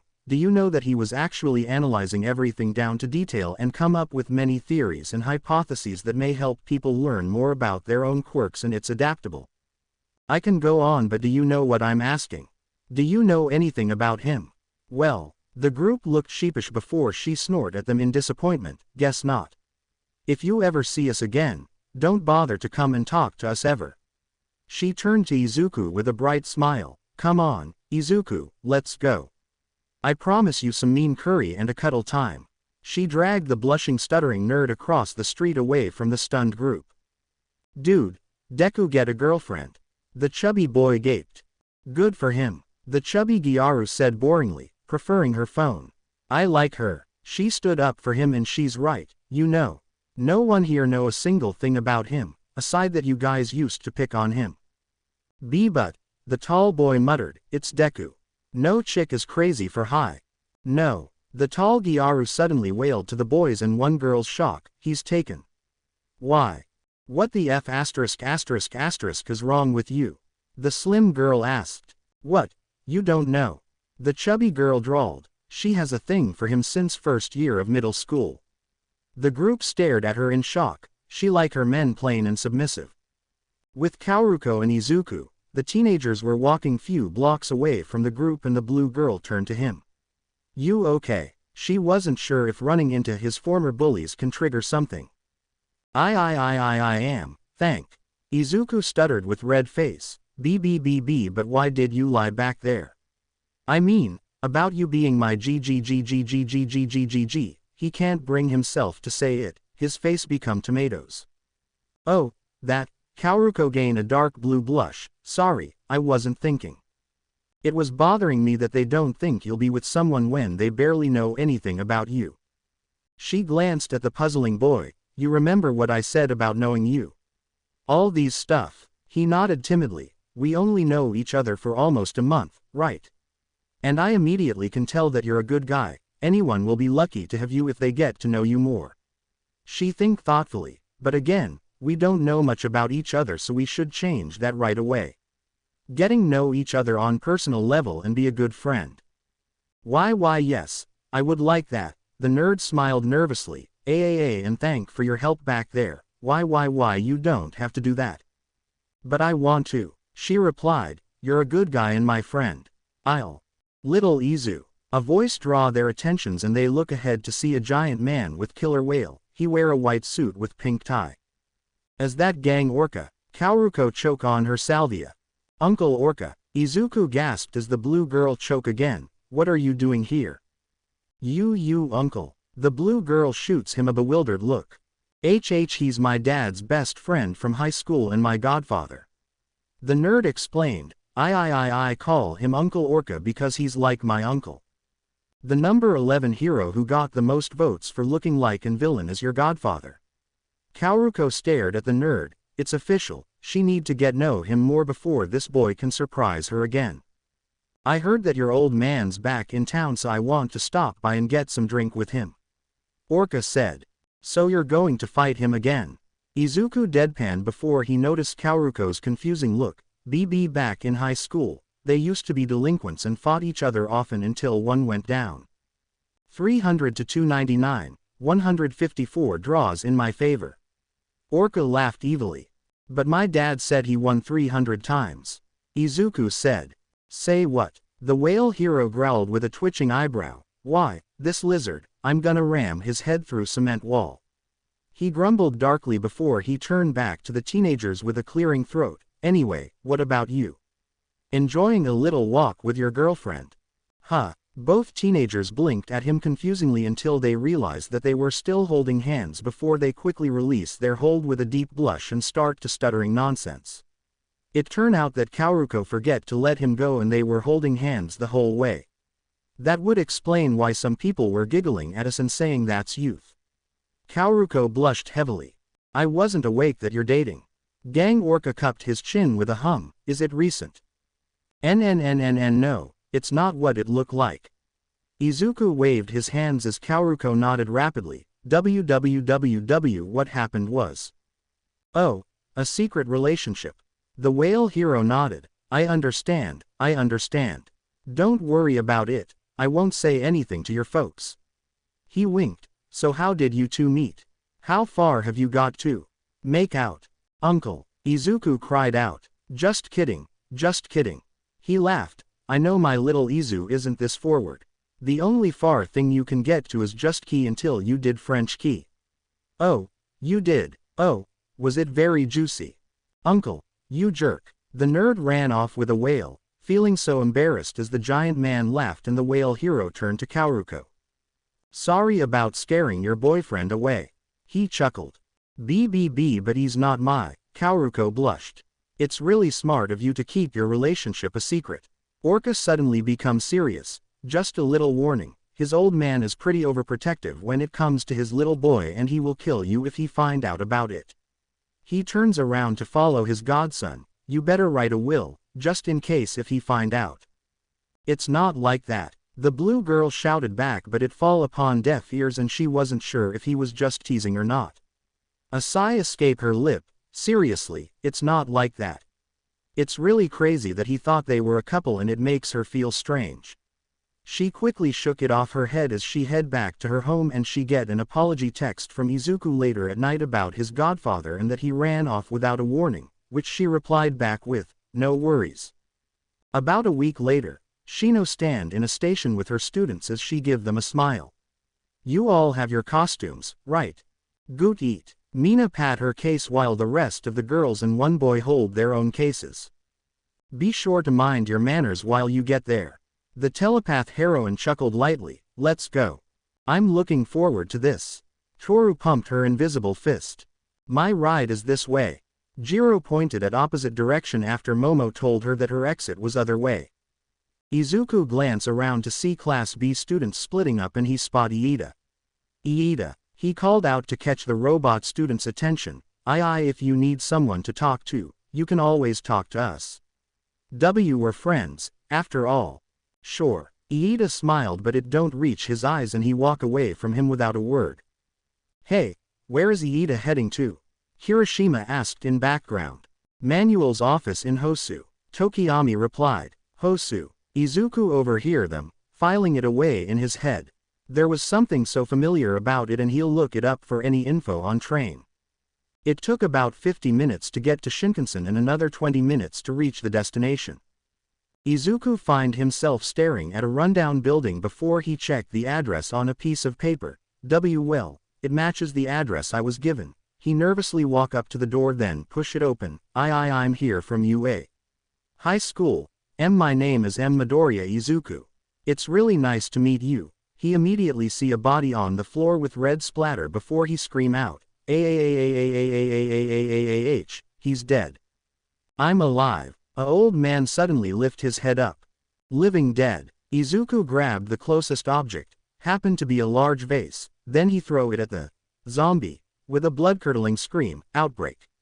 It's happening. It's happening. Dignabbit, I was carrying all these sausage links, but then I fell and got ketchup everywhere. The old man hobble up on his cane, somehow dodged the vase as it shattered on the floor behind him. He look up to Izuku with a smile. Who are you? My name's Midoriya Izuku.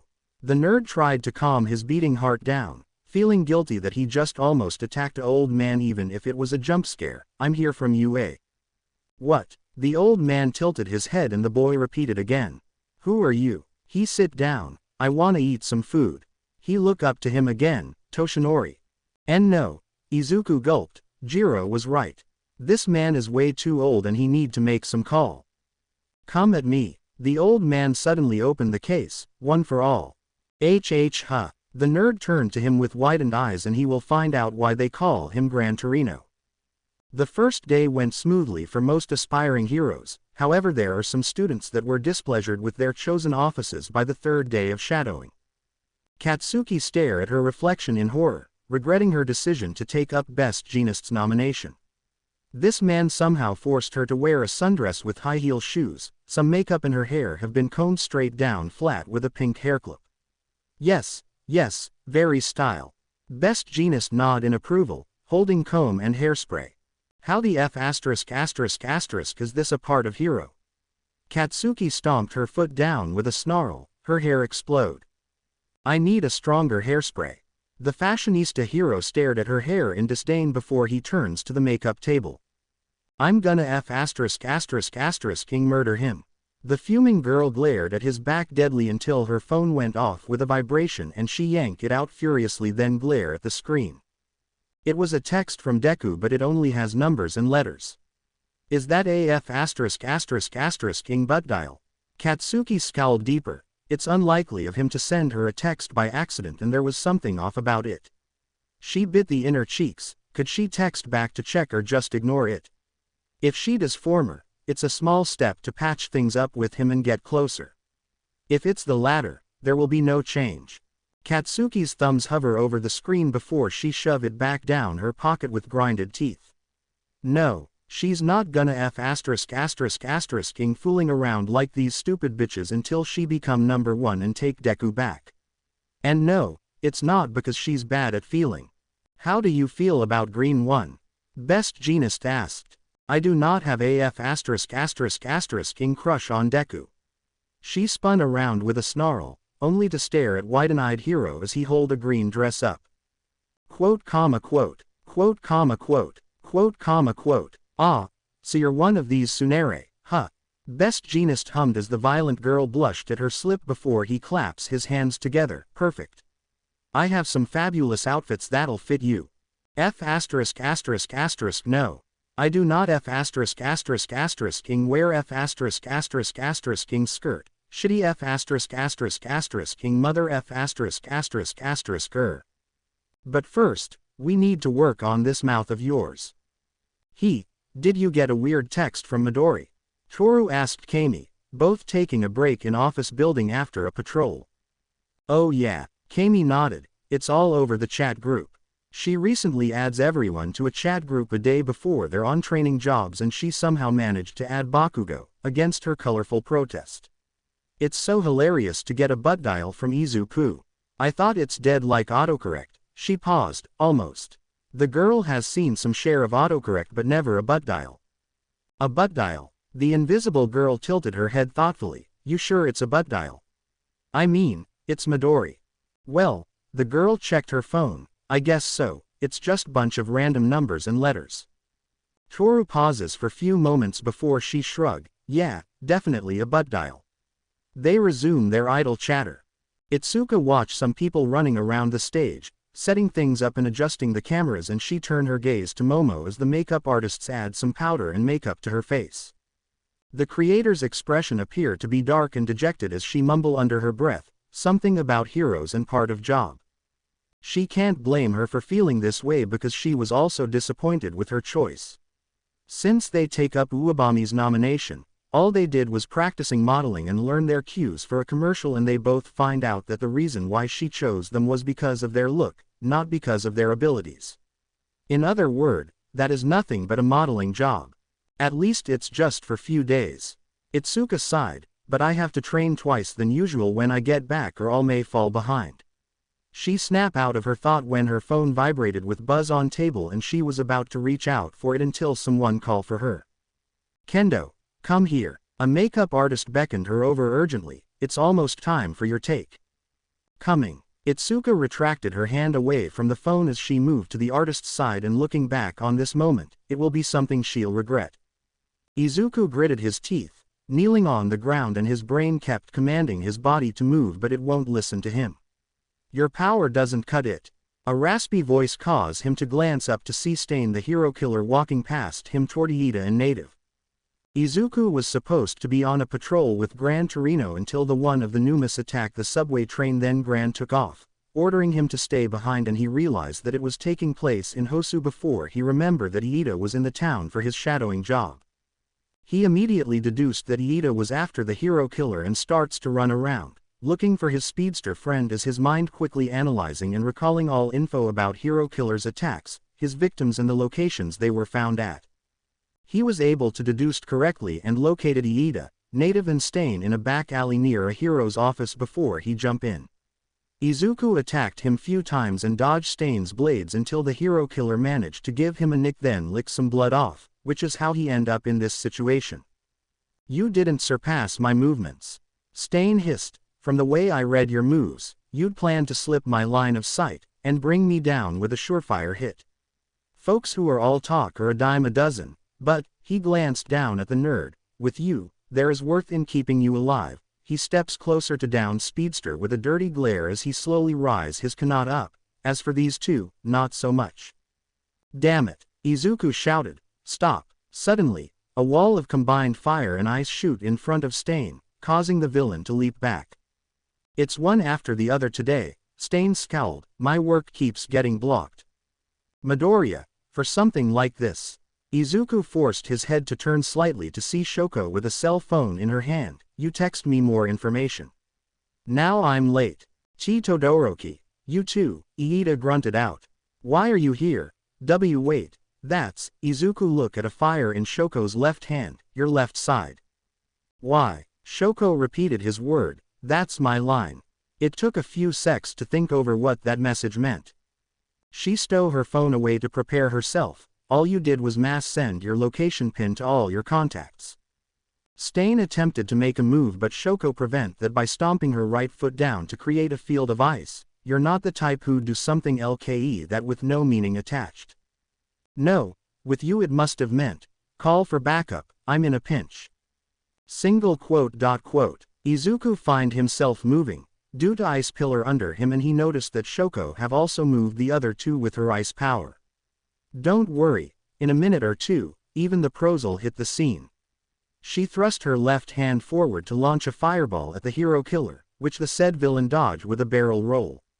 He fits the description all right. The boys and pro hero find themselves behind Shoko as she fixed her gaze on Stain. I won't let your A** skill them, hero killer. Todoroki, don't show that guy any blood. Deku warned. In all likelihood he can rob his opponent's freedom by ingesting blood orally. That's how we all got taken down. So that's what that blade's about, huh? Shoko bring her hands up. Well, I can just keep my distance. A flying knife cut her off as it nicked her cheek and Stain rush up right in front of her. You've got yourself some nice pals, haven't you, Ingenium? Stain swing his knife down to her but his swinging was blocked by Iceberg and he direct his eyes up, causing the girl to follow his sight to see a twirling sword in air. Stain took the advantage of her distraction by grabbing her collar and his long tongue flick out to lick her bleeding cheek. However, the fire coat her body and the hero killer quickly release her, leaping backward to avoid burns. Shit, that was close. The dual-haired girl wiped her cheek as Stain bounce around and she block every move with the combining of her fire and ice attacks. Why? Iida grinded his teeth furiously. Why, you two, please, stop. I inherited my brother's name, I'm the one who has to do it. That man, I'm the one who. You inherited it. Shoko create a wall of giant icebergs as Stain leap over them. That's funny, the Ingenium that I once saw never made a face like that. I know there must be all sorts of stuff going on behind the scenes in your family life. The icebergs were cut down to tiny pieces by Stain's blades, attempting to block view of oneself from an opponent that's faster than you, how inane. We'll see about that. The dual wielder conjure her fire, only have her forearm stabbed by two knives. You're good, too. Stain lunged downward to Shoko with his sword drawn and in a blink of eye, he got dragged across the wall as Midoriya tossed him around by his tattered scarf. Midoriya, Shoko held her arm with widened eyes. I dunno why, but I'm able to move normally again. Izuku shouted back. Must be a time limit. Shoko assumed. It can't be, he was the last one to go down. Native grunted, still paralyzed. So this kid's an O, huh? Stain rammed his elbow into Deku's back, forcing him to release the hero killer as they land and the hero killer spun around to attack him. Fall back, Midoriya. The dual-haired girl sent ice spikes at the retreating villain and Deku scrambled over to her side. He takes in blood to steal away movement. Izuku coughed. As for why the only one to be released from that effect so far is me.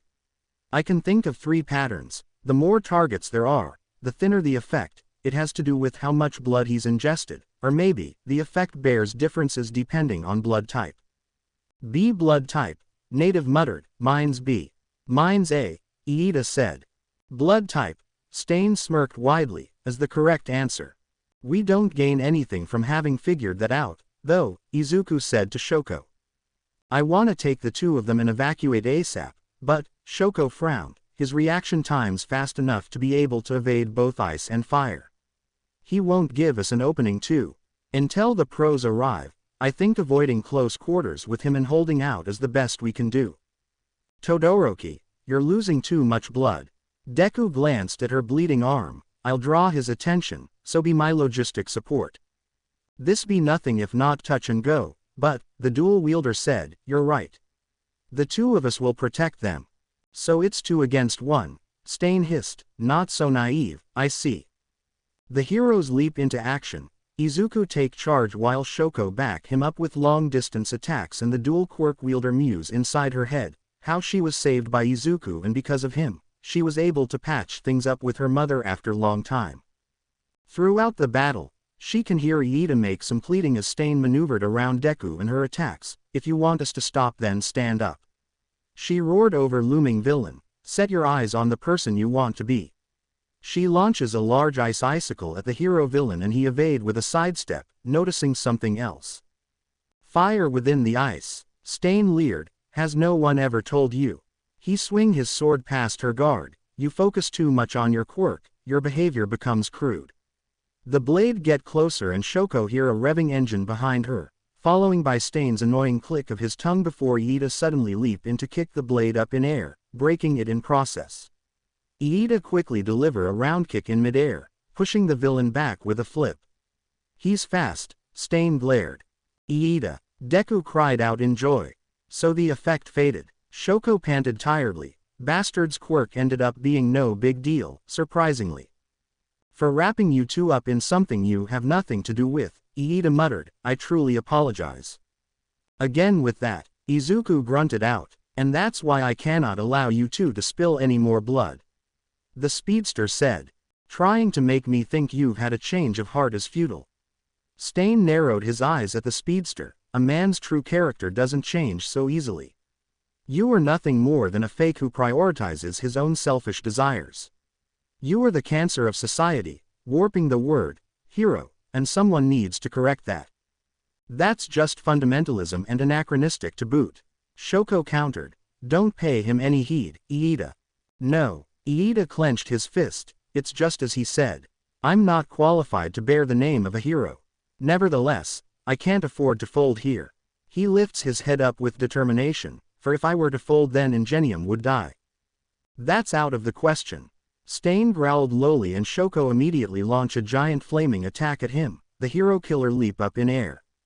You idiots, Native shouted, the hero killer is only after me in white armor over there. Don't fire back, just run. Do you see him giving us any openings to do so, sir? Shoko barked back, he's clearly shifted moods from before. The bastard's feeling the heat, too. Stain stare at them with bloodshot eyes as the wannabe heroes trade some words between them before he flick few knives at them, out of the way. It flew toward Shoko before Iida took it with his forearm, you stop, too. He throw a large knife, pinning Iida down to the ground. Don't worry, just do it quick. Iida shouted at Shoko and she quickly covered his legs with ice to cool his engine down as he dragged the knife out of his arm with his own teeth. With that, he quickly leap up in air with recipro extend and he send a kick to Stain. The hero killer was about to counter it with his blade but something appear in the corner of his eyes and he saw Izuku flying above him with rearing fist. TCH, I forget about his blood type, Stain gritted his teeth, he just paralyzed him a while ago. Go. Shoko smirked at the sight, there is no way that Stain can escape from this situation. Both Iida and Izuku's blows land on Stain's head in opposite sides, Izuku from above and Iida from below. URK, Izuku felt his arm bone groaning, did my power output go a little over? But nothing's broken, I hope. In this moment, Stain's eyes snap open and his body twirl around to swing his sword toward Iida. We will defeat you. Iida shouted with lashing kick to the hero killer's side, but this time, with you as the criminal. Stain's head got erupted by Shoko's fire as the speedster's kick bent his body in half and he let and groan out. Shoko create a ice slide to bring her allies to her side as Stain land on the top of her ice slide. Stand up, bastard still. Shoko caught herself as she looked at Stain's slumping body, with that, he must have gotten knocked out, I guess. They were still tensed. Then let's restrain him and go hand him over. She glanced at Izuku. Is there anything to bind him with? Let's remove all of his weapons, just in case. Izuku nodded. Few minutes later, Shoko was dragging Stain out with a rope she found in trash, and Native have regained his control back, carrying Izuku on his back. I found something usable in an always trusty trash heap, she muttered. Todoroki, I should pull him, Iida said. Your arm's in bad shape, dude. Shoko said flatly. I'm sorry, Native muttered. I'm a pro, yet I was just a burden on you. No, Izuku shook his head with a stutter. I in a one-on-one fight against the hero killer's quirk. I don't think there's anything UCCC could have done. He's just too strong. That's one attitude change there. The pro-hero sweat drop at Deku's speech. He was able to speak clearly and loud during the battle, then after that, he started to stutter a little and very quietly that he barely can hear him. What the hell are you doing here, boy? Izuku and the group look up to see Gran Torino. Gran Torino. Izuku gasped before the old man kicked his face. I told you to sit down, didn't I? The old man shouted. Gran Torino. The nerd repeated. Well, I don't know what happened, but, Gran fumed, for the time being, I'm glad if you're all right. Gran Torino. Izuku said it for the third time before a group of pro-heroes show up and they notice their appearances and Stain. Kids. A masked hero gasped. They've got awful wounds. Call an ambulance. Hey, is that, the heroine widened her eyes, the hero killer? That Endeavor isn't here. Does that mean he's still in the middle of a fight back there? Shoko asked. Right. Numu's brothers. Izuku gulped. Yeah, the heroine nodded. We came here because we don't have any guys with quirks among us that'd work against those villains. Iida watched them before he bowed to Izuku and Shoko, catching their attention. Both of you both sustained wounds because of me. I'm truly sorry. Tears start to leaking from his eyes. I become so blind, I couldn't see anything. I'm sorry too. Izuku said. You were brooding so much, BB, but I completely overlooked that, even through we're friends. Pull yourself together, Shoko said. You're the class president of Class 1B. Alright. Iida wiped his eyes as they joined the group and they took few steps before Gran noticed something in air. Duck. Gran roared, but his warning come too late, and before anyone know it, the winged Numu snatched Izuku up in air with its feet. Midoriya. Izuku don't know who was the one that called out and everything was blurry. Midoriya. A knife slip out. You are worthy. The knife cut the ropes with few flicks as a long tongue licked some blood off the shocked heroine's cheek. To be in my just world. The Numu find itself froze before a knife dig into its brain, killing it immediately, and Izuku find himself candling up in Stain's underarm, the phonies that have overrun society and the criminals who so aimlessly sprinkle around their power. Stain land on ground, putting Izuku down with unexpectedly gentle. Those are the target of my purge. He panted heavily with raspy voice. All of this is for the sake of a just world. He saved him. A masked hero blinked in shock. No, you idiot, he's his hostage. Another masked hero replied. The bastard killed people without hesitation. Just shut up for now and assume your battle positions. The heroine was about to leap into action before they hear a snarling voice. Why are you all just standing around? Endeavor pointed at the sky. He must have fled over there by now. He spots Stain in the distance. That man, is he really? Endeavor. Stain release Izuku with a hiss as his bandage fall off and he turn around to incoming Fire Pro hero. Another phony. His craved face was exposed to the world as the killing intent leak out, causing everyone to froze, and Endeavor unbelievingly took a step back from his murderous stare.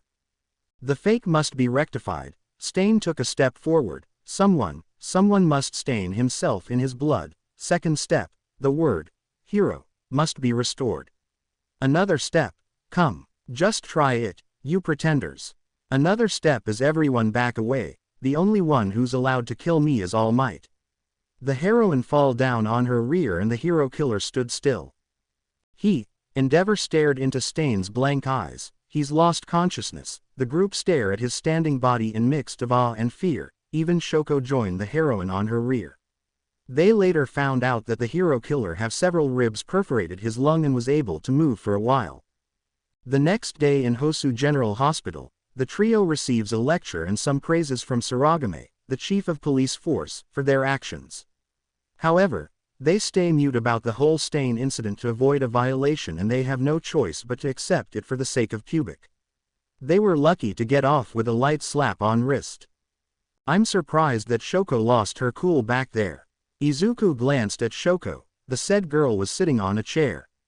She has a separated room, due to gender, and she decides to visit the boys because there was nothing to do in her room, beside watching television. I'm going to get something to drink. Iida get up from his bed. Would you two like me to get you something? No, thank you. Izuku shook his head, texting everyone to explain why they receive a spam text from him. Of course he didn't tell them about their actions against Hero Killer.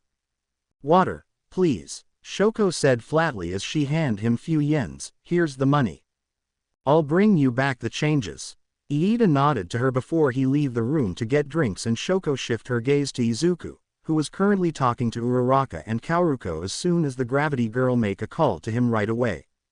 Why yeah, we're fine, Izuku stuttered with red face. Alright, we'll get some rest. Why yeah, I'll let you two know if anything come up again. TTT tell her what I said. Thank for her concern. Okay, TT talk to you soon. He hang up before streams come out from his head. PP phone calls with a girl. TTT too good. That is the first time he receive an actual call from a girl. Itsuka always text him and talk to him in person instead of calling. Weird. Shoko stare at him blankly and her eyes shift down to his scarred hand before she blink at the sight. Midoriya, this hand, she pointed at his hand as the blinking nerd glance at it. Is that from our battle or? Oh, yeah, Izuku bring his right deformed hand up to examine his scars. That is a reminder that I won't abusing my power too much and that I should get better at controlling it. You can say it's my punishment for having it turn out that way. Shoko remember their battle as if it was yesterday, how he kept break his arms over and over to save her by accepting her fire side. May I? Shoko hold her hand out to him and the nerd look at her confusingly. May I see your hand? Sure. Izuku put his hand out and she take it in both of her hands, examining each inch of his scars and crooked fingers. I have never seen it up close until now. Shoko's thumbs rub across his scars softly as the nerd squeaked out in embarrassment. He went this far for me. Her right fingers stroke his fingers with few brush while her left hand kept rubbing his scar. He barely know me but he did so much for me in short time. Her heteromatic eyes gaze up into his big emerald eyes as the blushing nerd stuttering at her action and she feels something burning inside her chest. What is that I'm feeling? She bring his hand up to cup her cheek as she lean into it, her lips softly touch his palm. That, love, is that what love feels like? She love this boy. No, her hero, the one who bring light to her dark world, she love her hero. Toto, Izuku stuttered frantically, his brain overloading. Midoriya, please marry me, Shoko said seriously. He stared at her with widened bloodshot eyes. Midoriya, she brings his hand down from her cheek to her lap. I said, at this moment, a door slide opens. I want to marry you. There was a crashing noise and they turned to see. Excuse me. The nurse looked up from her reception desk to see a orange-haired girl with worried expression on her face. Where is Midoriya Izuku's room? Midoriya Izuku. The nurse typed into her computer as the orange-haired girl nodded. According to the list, he's in room 312. She said, 3rd floor, west wing. Thank you. The teenager girl hurried over to the elevator and she hit the up button, waiting until the elevator opened, then she hit 3rd button as soon as she entered. She tapped her foot worriedly until it reached the 3rd floor and she stepped out into a hallway. Oh, Kendo. The teenager girl, Itsuka, spun around to see Iida with 2 bottles of waters. Iida, Itsuka said, are you okay? Where's Izuku? Is he okay? We're fine, thank for asking. Iida replied, aside from me, Izuku and Shoko have get off with some minor injuries. Where is he? Itsuka asked again, is he in his room? Iida looked at her with some concern. I got a text from him yesterday. He need me this time but I wasn't there too. Oh, you don't have to feel guilty about it. Iida immediately realized that she felt so guilty for ignoring her best friend's SOS text. There is nothing you can do about it. We all made it out alive and well, so please ease your worries. He walked ahead of her. Come on, I'll take you to our room. Midoriya will be happy to see you. They shared room. Itsuka didn't know that tidbit because she was worried about Izuku the most, and they reach room 312. I got waters and can. Iida stepped in with a smile. I want you to marry me. Shoko stared at Izuku with serious expression as the nerd dropped his jaw at her and the speedster dropped his bottles out of shock, nearly stumbling over his legs while Itsuka froze. Ai Iida. Izuku turned to them, then he saw Itsuka. Ai Itsuka. When did you get here? What about your training? Uebami gave me permission to come here. Itsuka suddenly walked in, then pulled him in a tight hug. I was worried about you. I'm sorry. If I have checked my phone sooner, I should have. It's okay. I'm fine. The nerd stammered. It's thanks to Todoroki. Without her, we shouldn't make it out without any serious and fatal injuries. But still, the orange-haired girl tightened her hug. I should have been there for you. You were relying on me for once and I let you down. It's okay. Izuku patted her back. It's not your fault. Yes, don't worry, Shoko said before Itsuka turned her eyes to her from under her hair, and the dual-haired girl paused at her expression. A pure jealousy and possession can be seen in Itsuka's eyes, directing at her over Izuku's shoulder. So she has a feeling for him too.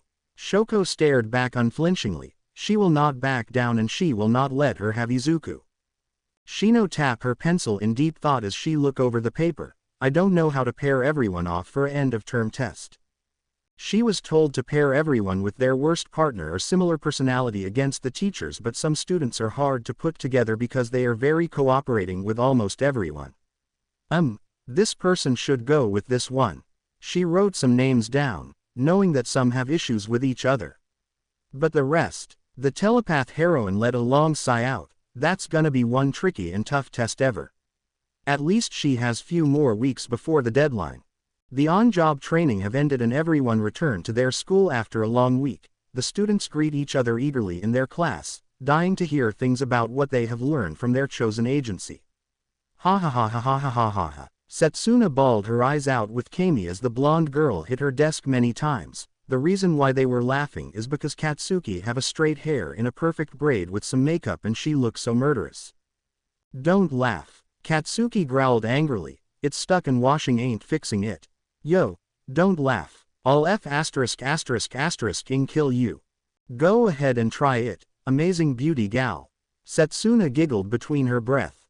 Die. The violent girl roared, her hair explode back to its spiky style. Whoa, so you got to do villain cleanup. Mina gasped at Jiro, I'm so jealous. Yeah, but really, it was just guiding evacuees and logistical support stuff, so I didn't actually get into any fighting or anything. Jiro twirled her earjack with index finger. Still, that's so cool. The pink girl grinned. I was doing nothing but training and patrolling, too. Suyu tilted her head with finger on her lip, captured a stowaway from a neighboring country one time, that was it. Whoa, but that's incredible. Mina gaped at her. What she said, without the last part. Habuko muttered. But you paralyzed two villains for few seconds so the heroes can arrest them swiftly. The frog girl pointed out. That's incredible. The pink girl whistled, causing the snake girl to blush embarrassingly. But that's all I just did, nothing else, the snake girl muttered lowly. Heya, Ochako, how was it for you? Suyu turned to the said girl. This week. It was very fruitful. Ochako stood in a stance with blank look. Ochako's become awakened, looks like. The frog girl tilted her head again. You two went to that battle hero guys, right? Jiro looked at Kaoruko. What's up with her? Gunhead kinda work us to death with his training. The blue girl chuckled nervously. He have us taking on armed opponents over and over. If we mess up, we have to start all over again until we can perform a flawless technique. So a battle junkie. The earjack girl deadpanned. Battle junkie. Kaoruko nodded with blank expression. You know, the one who transformed the most. Setsuna turned her head from the shouting explosion creator to two certain people. Are you two? Most students turned to Izuku and Shoko. Yeah, hero killer. Toru clapped her hands together. I was worried for you. Momo looked at them. Same here. Kanoko fidgeted with her hands. TTT, that must be scary for you. So happy you're alive, no joke, that's the most important thing. Setsuna nodded. They say you got rescued by Endeavor. That's the number 2 hero for you. Yep. Shoko looked down with a small nod. Rescued. Yeah. Izuku glanced at her, fighting his blush down. He kept thinking back to her strange declaration and he believed she was joking about it, he think. I saw it on the news. Yui said blankly. Something about the hero killer and villain alliance are connected. I wonder if that's the case, then why don't they bring him out during the USJ incident? Maybe he wasn't available at this time. Reiko inputted her option. Well, we don't know much until we get some more info later. Kashiko pushed her glasses up. True. Mina glanced at her then at the opening door that someone have leave opening and she noticed someone. Whoa, isn't that Yukio? Immediately, almost all girls peek outside at a young woman in kippah with few reptilian features. OMG, isn't she the one placed within top 10? Kami whistled in awe. 10, 9, 8. She's 9. Jiro said. Nearly all girls have look up to Yukio currently because she's the only heroine that make it to the top 10, that always have been claimed by male heroes until now. But I wonder why she's here. Maybe she's here for a special lesson. Momo shrugged and Izuku peeked over them on his tiptoe. Aunt Ryoko. Izuku gasped out as the girls suddenly trip over their feet and Ryoko turn around to see Izuku before a wide smile break out on her face. Oh, if it isn't my nephew. She walked over to them with a wave. I was told that you made into UA but I don't know that was your class. Why yeah, it's my class. Izuku rubbed his head sheepishly. BB, but why are you here? I mean. Oh, I'm just here to talk to a third-year student about her training and to give some reports to the staff about few students that I may want to recommend to other heroes when they graduated. Ryoko smiled. Oh, the nerd said before he feel a tap on his shoulder and he turned to see his classmates stare at him with different expression. You two are. Mina glanced between Izuku and Ryoko, aunt and nephew. Isn't she kinda too young to be your aunt? Suyu pointed out. The dragon heroine is in her mid-20s and it's hard to believe that they are related. It's true. Ryoko smiled at them as she placed her hand on Izuku's head. I am his aunt. His father is my older brother. The image of Hisashi comes to their minds. I know some of you are very confused by that because of our age differences. It's because our parent have him at young age and I'm the last one to be born after our other 7 siblings. Wait, 7. Ochako widened her eyes. Yeah, hold on. She took her phone out. Here's a picture of my family with Izuku. She showed them a picture. The picture show Izuku sitting between an old lady and man. Both appear to be his grandparent and Hisashi was standing behind them with Ryoko and other 7 people, 4 males and 3 female. The old lady have a long white hair and wear a purple kimono. She have 2 long curving horns with golden slitted eyes and scales around her cheek and eyes. The old man has a white draconic head with 3 branch-like horns and wings, wearing white kimono. The males and females appear to be humanoid dragons with different color of scales, 1 to dozen horns, some have wings, some have tails, some appear to be gentle while some appear to be fearsome, but not fearsome like their older brother. Only Ryoko and Izuku look so normal in a fearsome draconic family. I used to be a black sheep of my family because I was the only one who don't look like them until Izuku come along. Ryoko laughed and the girls just stare at the photo blankly. By the way, his godfather's gang Orca. Kaoruko decide to spring it on them. I ran into Izuku and met him the other day. Say WHAAAAAAAAAT. Few girls sharply turned to her. Oh, you met him. Ryoko blinked at the blue girl before she giggled. Did you know that Izuku called him Uncle Orca because he thought that Orca was his actually uncle and a dragon instead of a killer whale? Hey, I was 4 and I don't know the difference, Izuku blushed. Midori, is there anything else we need to know about? Toru slowly looked at him, because at this rate, you're going to surprise us to death. www, what are you talking about? The nerd looked at her confusingly. I think they are trying to make any sense out of that because of our family. Ryuko giggled at their reactions before she looked at them with a smile. I can assure you that there are no more surprises, and don't feel guilty if you don't know about these, since Izuku is very shy boy and he don't talk much about himself until you ask him directly. Plus, it's only been few months and I assume that some of you don't know much about each other. Most girls confirmed it with nods. Anyway, I better get going. I hope you all get along with my cute nephew. Aunt. Izuku pouted at her with deep blush. I'll see you later, Izuku.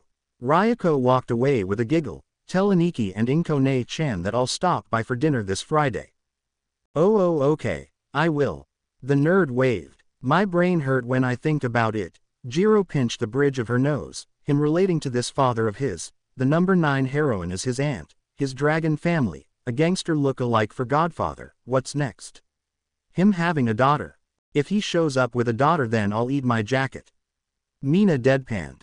Hi. All Might stood in front of the Class 1A next to a simulated city. For I'm here, is the note I usually do things on. But right, on to foundational hero study time. It's been a while, boy and girls. In good spirits, I hope. That was a really lukewarm entry. After so long, too. Oh my, he must have exhausted all the possible patterns. Right on the heels of all your workplace experience, this time we'll mix in an element of play. All Might sweated at some comments. It's a rescue training race. If it's rescue training, then should it be carried out at us? Kashiko asked. Izuku was next to her, being fanboy over All Might's uniform. No, that place is for disaster rescue. The number 1 hero replied. What was I saying? Ah, yes, a race. This is playing ground gamma, where densely packed lanes make this construction site seem more like a complex labyrinth. Make 4 groups or 5. We'll do the training 1 group at a time. When I've given the distress signal somewhere in the area, you all start simultaneously from outside the limits. This is a competition to see who can come to my aid first. Of course, keep damage to the surrounding buildings at a minimum. He pointed at Bakugo. Don't point fingers. Katsuki looked away. After few minutes of grouping up, All Might take his position somewhere on a tall water tower within the ground gamma. Starting group, take your positions. Izuku stood at the entry with Mina, Pony, Abara and Tsuyu. All the kids with the most maneuverability in the class are in that group. Jiro hummed. Yeah, if you force me to pick, I'd say maybe Midoriya's at a slight disadvantage, Momo said. Frankly, his true worth hasn't really been pinned down yet. I mean, whenever he tries anything, he receives such grievous wounds. I'll bet on Tsuyu, she'll take first place. Setsuna said. I can see that, but don't forget Pony's there. Kami said. She's pretty faster. I say it'll be Ishido. Toru pumped her fist. Her reflexes are insane. Deku's dead last. Katsuki crossed her arms. Start. All Might give the signal and everyone leap into action. Some demonstrate the fruitful of their training, like Mina using her acid to climb up the building and Abara use her vine to swing across the skyline. Tsuyu have take lead with her frog ability and tongue. See. Setsuna pointed at the screen as Tsuyu hop over few pipes ahead of the group. She totally have an advantage here. Suddenly, Izuku jumped past the frog girl with parkour moves, his body enhanced by one for all quirk. This training is too perfect. Izuku grinned to himself as he flip over a roof, then bounce off a wall, hop off a pole as soon as his foot come in contact. Whaaa, Midori. Toru cried out as everyone watched on with surprise. What's with those moves? Wow. Ochako stared at him hopping as her rosy cheeks lit up. Look at him hop. Actually, they're just like. That's my moves. Katsuki grinded her teeth. I've been wasting time like AF ******ing idiot. He did it again. Deku just got ahead of her once again and her fists shaking angrily. At this rate she will never become number 1 and he won't look back to her again. Damn, what training did he go through? Kami whistled. Where did he went to again? Some guy named Gran. Jiro said. Never heard of him. The girl shrugged her shoulders. Did he overcome the bone breaking? Abara questioned. The vines pull her up to another rooftop.